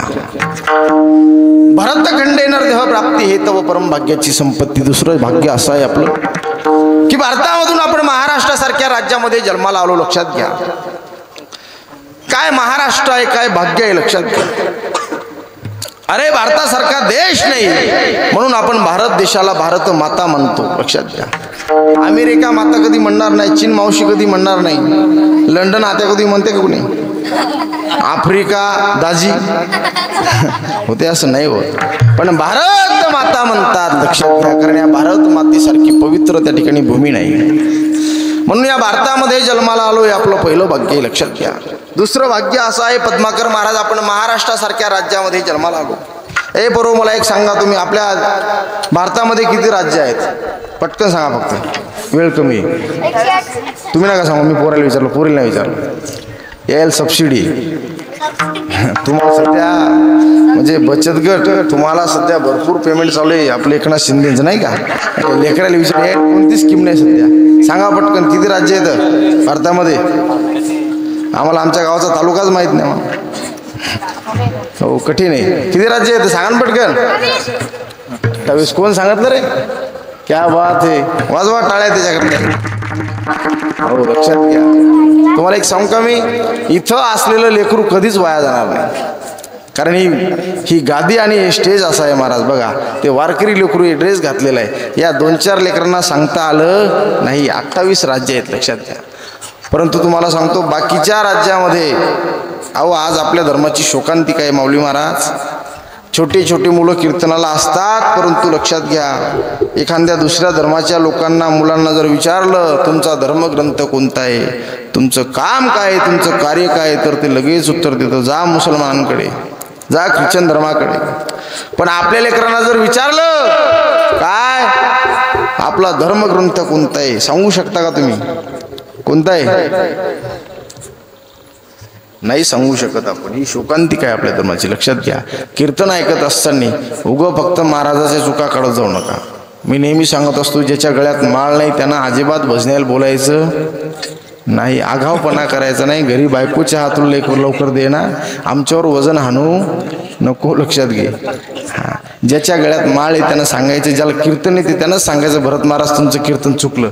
उगं कोणीही उठायचं, महाराज हे जमलं नाही, अजिबात नाही होय घरी. तर काय आम्हीच भेटलो का 2-4 हजार रुपये देत नाही आमच्यावर वजन आणतं? अजिबात नाही. लक्षात घ्या. आपला धर्म जोपासणं आपलं काम आहे, कर्तव्य आहे. आपल्या लेकरांना अजिबात त्या ठिकाणी ज्ञान नाही. कशामुळे नाही? तर याचं कारण एकच आहे की येतो वडील जे करीत तया नामू धर्म ठेवती. लक्षात घ्या. आपण जे करत असतो ते आपले लेकरं करत असतात. या लेकरांना आपण उपदेश केला पाहिजे, सांगितलं पाहिजे. काय सकाळी ज्ञानेश्वरी हातामध्ये दिली पाहिजे, गीता हातामध्ये दिली पाहिजे, आणि फक्त आपल्या धर्माचं ज्ञान त्यांना दिलं पाहिजे. महाराज तुमच्या गावातली लेकरं हुशार येतं, एकही त्याने उत्तर दिलं नाही. पण काही काही गावातली लेकरं मॅड असतात, ते सगळे उत्तर देतात. असंच का? कळलं नाही का तुम्हाला? जीव आहे का कोणतं इथं? जीव आहे ना? लक्षात. मला एवढंच सांगायचं, या भारतामध्ये 28 राज्य आहेत आणि 28 राज्यांपैकी यूपीला यूपी म्हणतात, उत्तर प्रदेश म्हणतात, बिहारला बिहार म्हणतात, एमपीला मध्य प्रदेश म्हणतात, उत्तराखंड म्हणतात, उत्तराचल म्हणतात. हा, परंतु एक महाराष्ट्र राज्य असं आहे की त्याला राष्ट्र म्हणून संबोधल्या जातं. कारण राष्ट्र ही उपमा देशाच्या ठिकाणी आहे आणि ती फक्त एकाच राष्ट्राच्या ठिकाणी ती राष्ट्र उपमा आहे, ते म्हणजे महाराष्ट्र आहे. म्हणून या लक्षात ठेवा की भारतामधून आम्हाला महाराष्ट्रामध्ये जन्म मिळाला, हे आपलं दुसरं भाग्य आहे. काय आहे या महाराष्ट्रामध्ये? लक्षात घ्या, या महाराष्ट्रामध्ये जे आहे ते कुठंच नाही. शिवपीठ हे जुनाट, ज्ञानाबाई तिथे मुकुट जयाची द्वारी, सोन्याचा पिंपळ द्वारकेचा राणा पांडवागरी. लक्षात घ्या, काय आहे या महाराष्ट्रामध्ये? सगळ्यात मोठं जर दैवत कोणतं असेल तर या महाराष्ट्रामध्ये तो हा देवाचा तो देवा बळीया माझा पंढरीराव, बळीया माझा पंढरीराव, बळीया माझा पंढरीराव, तो हा देवाचा देव, बळीया माझा पंढरीराव, बळीया माझा पंढरीराव, बळीया माझा पंढरीराव. जा बालाजीला जा, भारतामध्ये कुठेही दर्शन घेण्याकरता जा. देवाचे चरण स्पर्श करायला मिळत नाही, परंतु पंढरपूरला जा, भगवंताच्या चरणावरती आपलं हे मस्तक ठेवता येतं. ही ताकद फक्त या महाराष्ट्रामध्ये लक्षात घ्या. म्हणून हा महाराष्ट्र सुजलाम सुफलाम आहे. काय आहे महाराष्ट्रामध्ये? का भाग्यवान समजतो आम्ही या महाराष्ट्राला? का आम्हाला जन्म मिळाला आणि आमचा जन्म का भाग्यवान आहे? त्याचं कारण असं आहे, या महाराष्ट्रामध्ये मोठे मोठे संत होऊन गेले. ज्ञानोबा तुकोबारायासारखे संत, ज्ञानेश्वरी गीते सारखा ग्रंथ आणि माझ्या वैष्णव वारकरी संप्रदायासारखा पंथ फक्त या महाराष्ट्रामध्ये लक्षात, बाकी कुठेच नाही. म्हणून हा महाराष्ट्र सुजलाम सुफलाम आहे लक्षात घ्या. या महाराष्ट्रामध्ये अजून जर सांगायचं झालं तर फार मोठं नवल आहे. या महाराष्ट्रामध्ये ज्ञानोबा तुकोबा, एकोबा चकोबा, हा मीराबाई, जणाबाई, सखूबाई, बहिणाबाई अशा मोठ्या मोठ्या थोर संत कवी होऊन गेल्या. या महाराष्ट्राच्याच मातीमध्ये, या पवित्र मातीमध्ये घडल्या. लक्षात घ्या, यात नवल नाही, परंतु या महाराष्ट्राच्या मातीमध्ये अजून एक नवल घडलं. ते नवल म्हणजे या महाराष्ट्रामध्ये देवाला, संताला, यात नवल नाही. तिसरं नवल असं आहे, या महाराष्ट्राच्या मातीमध्ये मोठे मोठे शूरवीर सुद्धा जन्माला आले. त्यातलं एका शूरावीराचं नाव जर सांगायचं झालं तर सांगण्याची गरज नाही, ते आपल्या सगळ्यांच्या ओठावरती आहे. ते म्हणजे माझे राजे छत्रपती शिवाजी महाराज. महाराजांबद्दल बोलायचं म्हणजे फार त्या ठिकाणी महाराज काय वाणू आता नफरे वाणी मस्तक हिंगणा चरणी ठेवी तशी लक्षात घ्या. काय बोलावं छत्रपती शिवाजी महाराजांमुळे. वेदांत वाचस्पती जगन्नाथांना पवार नेहमी कीर्तनामध्ये बोलायचे, सांगायचे, माऊली महाराज कीर्तन हा त्या ठिकाणी कीर्तनामध्ये छत्रपती शिवाजी महाराज सांगितले पाहिजे, परंतु छत्रपती शिवाजी महाराज कीर्तनाचा विषय होता कामा नाही त्या ठिकाणी. म्हणून मी 5 मिनिटांमध्ये सांगून जाईल.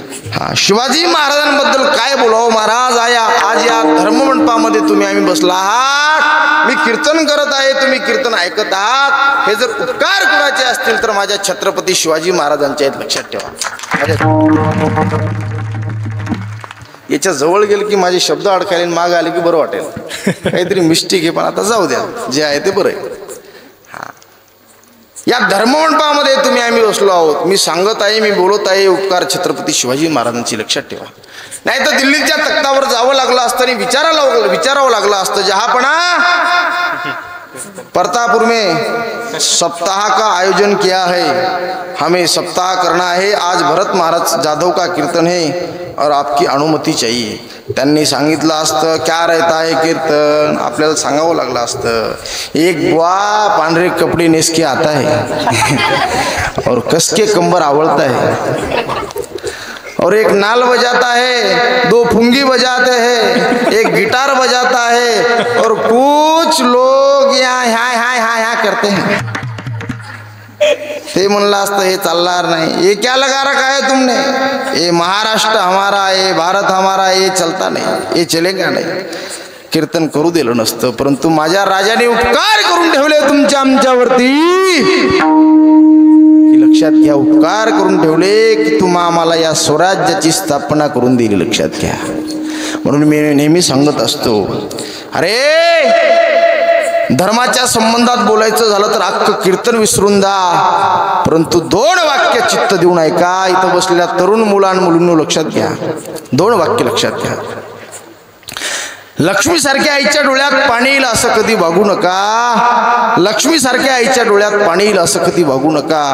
आणि भगवंतासारख्या बापाची मान समाजामध्ये खाली जाईल अशी कधी वर्तणूक करू नका. या 2 वाक्याला जीवनामध्ये तडा जाऊ देऊ नका. झालं आपलं कीर्तन सफल. मी पोरींसाठी बोलतो, मुलांसाठी बोलतो. आज त्या ठिकाणी महाराज परिस्थिती गंभीर झालेली वाघसाहेब, कितीतरी मुली पळून जात आहेत. कितीतरी मुलं पळून जात आहेत, बावळटपणा करतायत. पण एक लक्षात ठेवा, अरे ज्या मायबापानं तुम्हाला हाडाचं मांस रक्ताचं पाणी करून त्या ठिकाणी जोपासना केली, लहानाचं मोठं केलं. अरे तुमच्या बापानं कधी जेवण केलं नसेल, पण तुम्हाला जेवण दिल्याशिवाय बाप त्या ठिकाणी महाराज दिवसभर त्या ठिकाणी रात्री झोपला नसेल. लक्षात. अरे बापाने त्या ठिकाणी साधं शर्ट वापरला असेल, पण तुम्हाला वापरण्याकरता चांगला शर्ट दिला असेल. अरे माईनं कधी पायामध्ये चांगली चप्पल घातली नसेल, पण माझ्या परीला, माझ्या पोरीला, माझ्या मुलीला, माझं एकुलतं एक लेकरू आहे, त्या मुलीला त्या ठिकाणी महाराज भारीची शँडल दिल्याशिवाय राहिली नसेल. लक्षात ठेवा. बापानी माईनी तुमच्या आमच्या करता काय केलं महाराज, काय सांगू त्यांचे उपकार जीवनाच्या वाटेवरती, किती असतो त्यांचा हा धार, आई माझी मायेचा सागर दिला तिने जीवनाला आकार, तडपत्या उन्हात रखरखत्या रानात राहिली समाजासाठी तू ग कष्टाच्या घामात, कधी मिळेल मुठभर घास, कधी घडेल तिला उपवास, ओल्या मातीतून चालताना तुडविले काट्याचे फास, आई माझी मायेचा सागर दिला तिने जीवनाला आकार. लक्षात घ्या, कधीतरी डोळ्यासमोर चित्र रेखाटा रे. आपल्याला शाळेत जाण्याकरता चांगले पुस्तकं, चांगले पेन, चांगले वह्या दिल्या, चांगलं दप्तर दिलं, पण त्याच आईला घालण्याकरता काही काळ साडी नव्हती, पण त्या आईनं तुमची पुरवण केली, त्या बापानं तुमची पुरवण केली. म्हणून तरुण मुलांकडून एक वाक्य लक्षात ठेवा, जीवनामध्ये आपल्या बापाची मान खाली जाईल असं कधी वागू नका, कारण आपण पवित्र देशामध्ये पवित्र मातीमध्ये जन्माला आलो. लक्षात घ्या. म्हणून त्या ठिकाणी संस्कार अत्यंत महत्वाचे आहेत. मी सांगत होतो की ते संस्कार माझ्या राजमाता राष्ट्रमाता जिजाऊ माईने त्या ठिकाणी दिले. कुणावर दिले, कुणावरती संस्कार घातले मासाहेबांनी, तर लक्षात घ्या, छत्रपती शिवाजी महाराज सारखा पुत्र त्या ठिकाणी जन्माला घातला. जर आपल्याला वाटत असेल छत्रपती शिवाजी महाराज प्रतापपूरमध्ये जन्माला यावे, तर लक्षात घ्या महाराज, आपण स्वतः जिजाऊ झालं पाहिजे, तेव्हा छत्रपती शिवाजी महाराज आपल्या पोटी उदरी जन्माला येतील. आपल्याला पहिले जिजाऊ झालं पाहिजे. काय केलं माझ्या छत्रपती शिवाजी महाराजांनी, काय क्रांती केली. अरे आज तुम्ही बसला, मी कीर्तन करत आहे, हे उपकार जर कोणाचे असतील तर माझ्या छत्रपती शिवाजी महाराजांचे. मी एक वाक्य सांगून जाईल, काशी की कला जाती मथुरा में मस्जिद बनती, काशी की कला जाती मथुरा में मस्जिद बनती, अगर एक शिवाजी ना होते तो सबकी सुन्नत होती, सबकी सुन्नत. अजून एक वाक्य सांगून जाईल, माझा राजा देव नव्हता, माझा राजा देव नव्हता, परंतु माझ्या राजामुळे माझ्या आया बहिणींच्या कपाळावरती कुंकू, डोक्यावरती पदर, अंगणामध्ये तुळस, मंदिरावरती कळस, हीच आहे माझ्या महाराष्ट्राची आणि माझ्या छत्रपती शिवरायांची खरी ओळख. असा महाराष्ट्र, असा राजा, असा पुत्र त्या ठिकाणी जिजाऊ आईसाहेबांनी घातला. त्या पुत्राचं वर्णन काय करावं महाराज, असा राजा पुन्हा होणे नाही. एकच राजा झाला, एकच राजा इथे जन्मला, एकच राजा इथे जन्मला, शिवनेरी किल्ल्यावर. माझ्या राजाचं नाव गाजते गड किल्ल्याच्या दगडावर, माझ्या देवाचं नाव गाजते गड किल्ल्याच्या दगडावर, माझ्या देवाचं नाव गाजते किल्ल्याच्या दगडावर. हो एकच राजा इथे जन्मला, शिवनेरी किल्ल्यावर. सुंदर स्वराज निर्माण केले तलवारीच्या धारेवर, तलवारीच्या धारेवर. रयतेसाठी वार झेलले तोला नितळ्या छातीवर, आपल्या नितळ्या छातीवर, आपल्या नितळ्या छातीवर. प्राणपणाने लढले मावळे भरोसा त्या राजावर, प्राणपणाने लढले मावळे भरोसा त्या राजावर. छत्रपती शिवाजी महाराज की जय, धर्मवीर संभाजी महाराज की जय. जय भवानी, जय भवानी, जय भवानी, जय शिवाजी. हर हर माझ्या राजाचं नाव गाजते किल्ल्याच्या दगडावर, माझ्या देवाचं नाव गाजते किल्ल्याच्या दगडावर, माझ्या देवाचं नाव गाजते किल्ल्याच्या दगडावर. असा राजा जिजाऊ मातेने त्या ठिकाणी आपल्या पोटी घातला. टाइम झाला, पण मी 2 मिनिटात सांगून जाईल. त्या महाराष्ट्राच्या पावन आणि कुशीमध्ये आपण जन्माला आलो. हा ज्या मातीमध्ये मोठे मोठे शूरवीर जन्माला आले, लक्षात घ्या आपण जन्माला आलो पद्माकर महाराज यात नवल नाही, परंतु आपल्याला कोणता जन्म मिळाला हे महत्वाचं आहे. लक्षात घ्या या सृष्टीवरती अनेक जीवजंतू आहेत, परंतु एक वाक्य लक्षात ठेवा, हा पशु काय पाप पुण्य जाणती उत्तम मध्यम भोग भोगती. आडवांना कधी कळत नाही कीर्तनाला यावं, आणि कीर्तनाला आलेले त्या ठिकाणी माणसं असतात. कुत्रे गावामध्ये भरपूर असतात, परंतु त्यांना कळत नाही की आपण कीर्तनाला जावं. लक्षात घ्या कीर्तनाला यावं असं कोणाला वाटत असेल तर ती सद्बुद्धी फक्त माणसाकडे आहे. महाराज म्हणतात अनेक हे ज्ञान नाही कुठे, म्हणून तुम्हा आम्हाला जो नरदेह मिळाला, हा नरदेह गणेश महाराज इतका सर्वसामान्य नाही, हा नरदेह इतका दुर्लभ आहे. नाथ महाराज फार सुंदर सांगतात, नरदेह दुर्लभ जाणारे, नरदेह दुर्लभ जाणार, शतवर्षाची गणना रे, शतवर्षाची गणना, त्यामध्ये दुःख यातना रे, त्यामध्ये दुःख यातना, तुम्ही आठवा मधुसूदना. हे वासुदेव वासुदेव म्हणा रे, वासुदेव वासुदेव म्हणा, तुम्ही वासुदेव वासुदेव म्हणा, वासुदेव वासुदेव म्हणा, तुम्ही वासुदेव वासुदेव म्हणा, वासुदेव वासुदेव, वासुदेव वासुदेव म्हणा, वासुदेव वासुदेव म्हणा.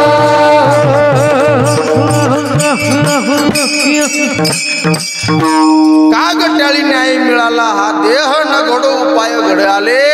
जसे की एखाद्या आंधळ्या माणसाच्या हातामध्ये कावळा सापडावा, त्याच पद्धतीने तुम्हा आम्हाला नरदेह मिळाला. मी 2 मिनिटांमध्ये सांगून जाईल, आपली वेळ झाली. लक्षात घ्या म्हणून मिळालेला नरदेह महाराज चांगला वापर करा, देशाकरता धर्माकरता परमार्थाकरता. जर जीवनामध्ये करता आलं तर चांगलं करा, आणि वाईट केल्याशिवाय राहू नका. करता आलं तर चांगलं कारण वाईट केल्याशिवाय. महाराज म्हणतात लक्षात घ्या, महाराज म्हणत आहेत एक गीत फार सुंदर आहे, भला किसी का कर न सके तो बुरा किसी का मत करना, पुष्प नहीं बन सकते तो तुम काटे बन कर मत रहना. आता हे प्रमाण नाही ते दिलं असतं, हे काही कीर्तनात महाराज गायक फार सुंदर आहेत. नाही तर परवा दिवशी कीर्तन होतं महाराज गणेश महाराज, गायक एवढे डेंजर होते, वादक गायक असले तर बरं आहे, नाही तर माती होती कीर्तन करायची. लक्षात घ्या मी एक प्रमाण म्हटलं, प्रमाण फार सुंदर आहे.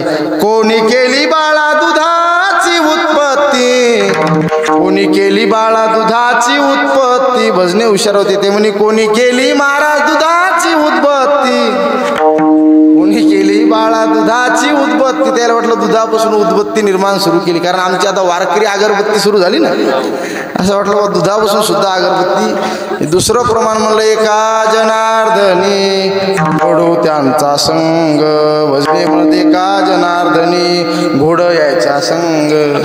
तिसरं प्रमाण दिलं म्हणलं, तुका म्हणे महा पातके पतित, ते म्हणत तुका म्हणे महा 5चे 25. लक्षात घ्या एवढं सांगायचं, प्रमाण नाही तर प्रमाण दिलं असतं. जीवनामध्ये जीवन जगत असताना एक वाक्य लक्षात ठेवा, चांगलं कुणाचं करता आलं नाही तर करू नका, परंतु महाराज दुसऱ्याच्या जीवनामध्ये वाईट काम करण्याचा प्रयत्न करू नका, दुसऱ्याच्या पायामध्ये काटाहून टोचण्याचं मोडण्याचं काम करू नका. हा झालं महाराज कीर्तनाला येणं तर या, पण येणाऱ्या माणसांना घरी थांबवू नका. जर देता आलं तर दान द्या, परंतु जे देत असतील त्यांना अडवू नका. आता काही काही गावामध्ये एवढी परिस्थिती बिकट झाली महाराज, लोक सत्य तर करत नाहीत पण करणाऱ्या सुद्धा करू देत नाहीत. म्हणून काड्याकर्त्यांना विनंती आहे, कार्यकर्ते वेगळे आणि काड्याकर्ते वेगळे. तुमच्या इथं काड्याकर्ते नाहीतच मला वाटते, कार्यकर्ते आहेत. कारण माऊली म्हणत महाराज आमच्या गावासारखं गाव नाही. लक्षात घ्या. पण मला एवढं सांगायचं की आपल्या जीवनामध्ये जीवन जगत असताना कोणाला त्रास देऊ नका. परमार्थ परमार्थ परमार्थ परमार्थ म्हणजे वेगळा नाही. दुसऱ्याचं चांगलं चिता, दुसऱ्याचं चांगलं चिंतन करा, तुमचं चांगलं झाल्याशिवाय राहणार नाही. आणि म्हणून त्या ठिकाणी दुसऱ्याच्या जीवनामध्ये आपण जर दुसऱ्याचं अंतःकरण दुखवलं नाही तर आपल्याला सुद्धा भगवंत कधी त्रास देत नाही, जीवनामध्ये काही कमी पडू देत नाही. म्हणून एवढंच सांगायचं, आपल्याला नरदेह मिळाला महाराज, हा नरदेह अनमोल आहे, अनमोल किमतीचा आहे. म्हणून माणसाने माणसासारखं वागलं पाहिजे. एक गीत फार सुंदर आहे, माणसा आता तरी माणसात कलियुगाचं वार लागल, लाचारीनं जीवन जगल, कलियुगाचं वार लागल, लाचारीनं जीवन जगल. आता तरी तू सावध हो रे, येड्या माईला वचन वेड्या मानसा आता तरी मानसात ये वेड्या मानसा आता तरी मानसात ये. म्हणून माणसाने माणसासारखं जगलं पाहिजे. लक्षात घ्या. नाही चांगलं करता आलं तर करू नका, सोयरिकी करता आलं तर करू नका, परंतु सोयरिकी मोडण्याचं काम करू नका. तसं आता सोयरिकी मोडायला त्या ठिकाणी महाराज आपल्याला कोणी विचारत नाही. प्रत्येक गावात जर गेलं तर 50 संन्याशी पाहायला मिळतात. तुमच्या गावात आहेत का? हो, 50-50 ब्रह्मचारी कुठंच महाग गेले? 50 तर 100% महाराज. पहिले मठ होते, लोकांना असं वाटत होतं या मठावर कोणाला आणावं. आळंदीला जायचे, पंढरपूरला संन्यासी भेटत नव्हता. आता असं म्हणा की इथून पुढं मठ कमी पडणार आहेत, एवढे संन्यासी झाले. त्यामुळे सोयरिकी मोडायचा विषयच नाही. पण तरी सुद्धा सांगतो, हा जीवनामध्ये दुसऱ्याचं वाईट होईल असं कधी करू नका. आणि महाराज तुम्हाला सांगतो, ज्या दिवशी ह्या गोष्टी आपल्याला कळतील त्या दिवशी आपल्याला वेगळा परमार्थ करण्याची गरज पडणार नाही. म्हणून त्या ठिकाणी एवढंच सांगायचं की करिता बरोबरी दुराविशी दुरी. हा संसार, हा प्रपंच किती जरी त्या ठिकाणी करण्याचा प्रयत्न केला तरी त्या ठिकाणी महाराज जिथला तिथं राहणार आहे. भवाची पुरी वावशी. भवसिंधूच्या पुरामध्ये एक दिवस आपल्याला वाहून जावं लागणार आहे. मग आपल्याला जर भवसिंधूच्या पुरामध्ये वाहून जायचं नसेल तर त्याकरता काय केलं पाहिजे? एकदा हाताने टाळी नाव ठेव. बार कुमाई. हा, बार कुमाई. बार कुमाई. बार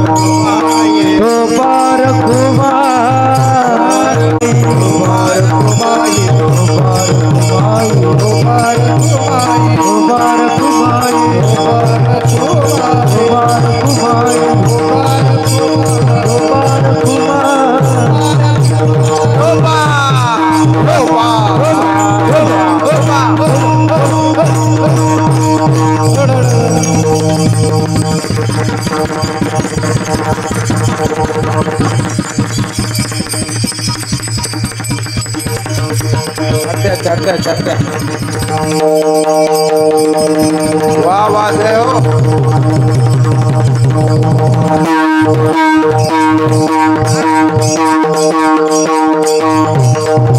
क्या बात है. वाह वाह वाह जय हो. टाळी टाळी टाळी.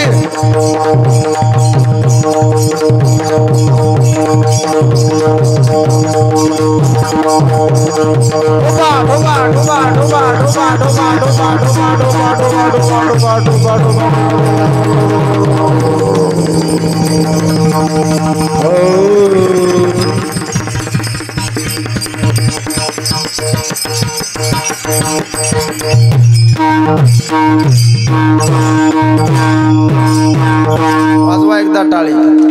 ज्ञानेश्वर माऊली. ज्ञानेश्वर माऊली. ज्ञानेश्वर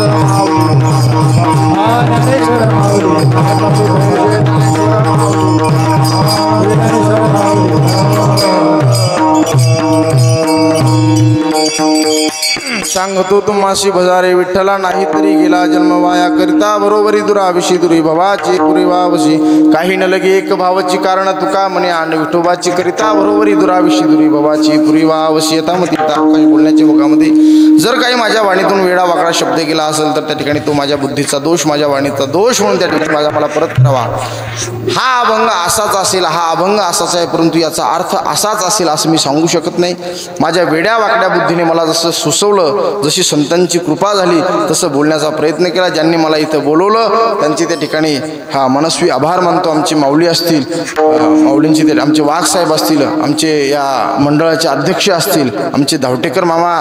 खरोखर त्या ठिकाणी महाराज काय रत्न आहे तुमच्या गावामध्ये. 2-3 रत्न आहेत. आमच्या शिवानी तर या ठिकाणी कीर्तनाला दिसत नाही. आहेत का कुठे? आहेत का? वा वा, क्या बात आहे. खरोखर तुम्हाला एक सांगू का मी, तुमच्या गावामध्ये माझं तुम्हाला पटलं नाही पटलं तुम्हाला काही अडचण नाही, पण तुम्हाला एक गोष्ट सांगतो मी, तुमच्या गावामध्ये तुमचं गाव भाग्यवान आहेत महाराज, अत्यंत भाग्यवान आहे. माऊलीसारखे महाराज तुमच्या गावामध्ये आहेत. शिवानीताई सारखे त्या ठिकाणी कीर्तनकार तुमच्या गावामध्ये आहेत. ताईंचं कीर्तन मी घेतलं होतं.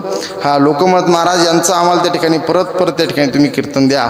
एवढंच मला सांगायचं की पुत्र दे ऐसा गुंडा त्याचा तेही लोकी झेंडा. धावटेकर मामा सगळ्या गोष्टी होतील, परंतु परमार्थामध्ये येणं सोपं नाही आणि ते तुमच्या नशिबात आहे. तुम्ही कमवलं. जगामध्ये सगळ्यात मोठी श्रीमंती काय असेल तर फक्त संस्कार आहेत आणि म्हणून ही संस्कार श्रीमंती, संस्कार कमाई तुम्ही त्या ठिकाणी कमवलेली आहे. हा आमचे माऊली असतील, माऊलींचं सांगायचं कामच नाही महाराज. माऊली म्हणजे नावाप्रमाणे त्यांचं कार्य आहे. माऊलीबद्दल बोलावं तेवढं कमीच आहे. माझे ते मित्र आहेत, ज्येष्ठ गुरुबंधू सुद्धा आहेत आणि मला त्या ठिकाणी नेहमी मार्गदर्शन करतात. माझं सुद्धा ते नेहमी मार्गदर्शन घेतात.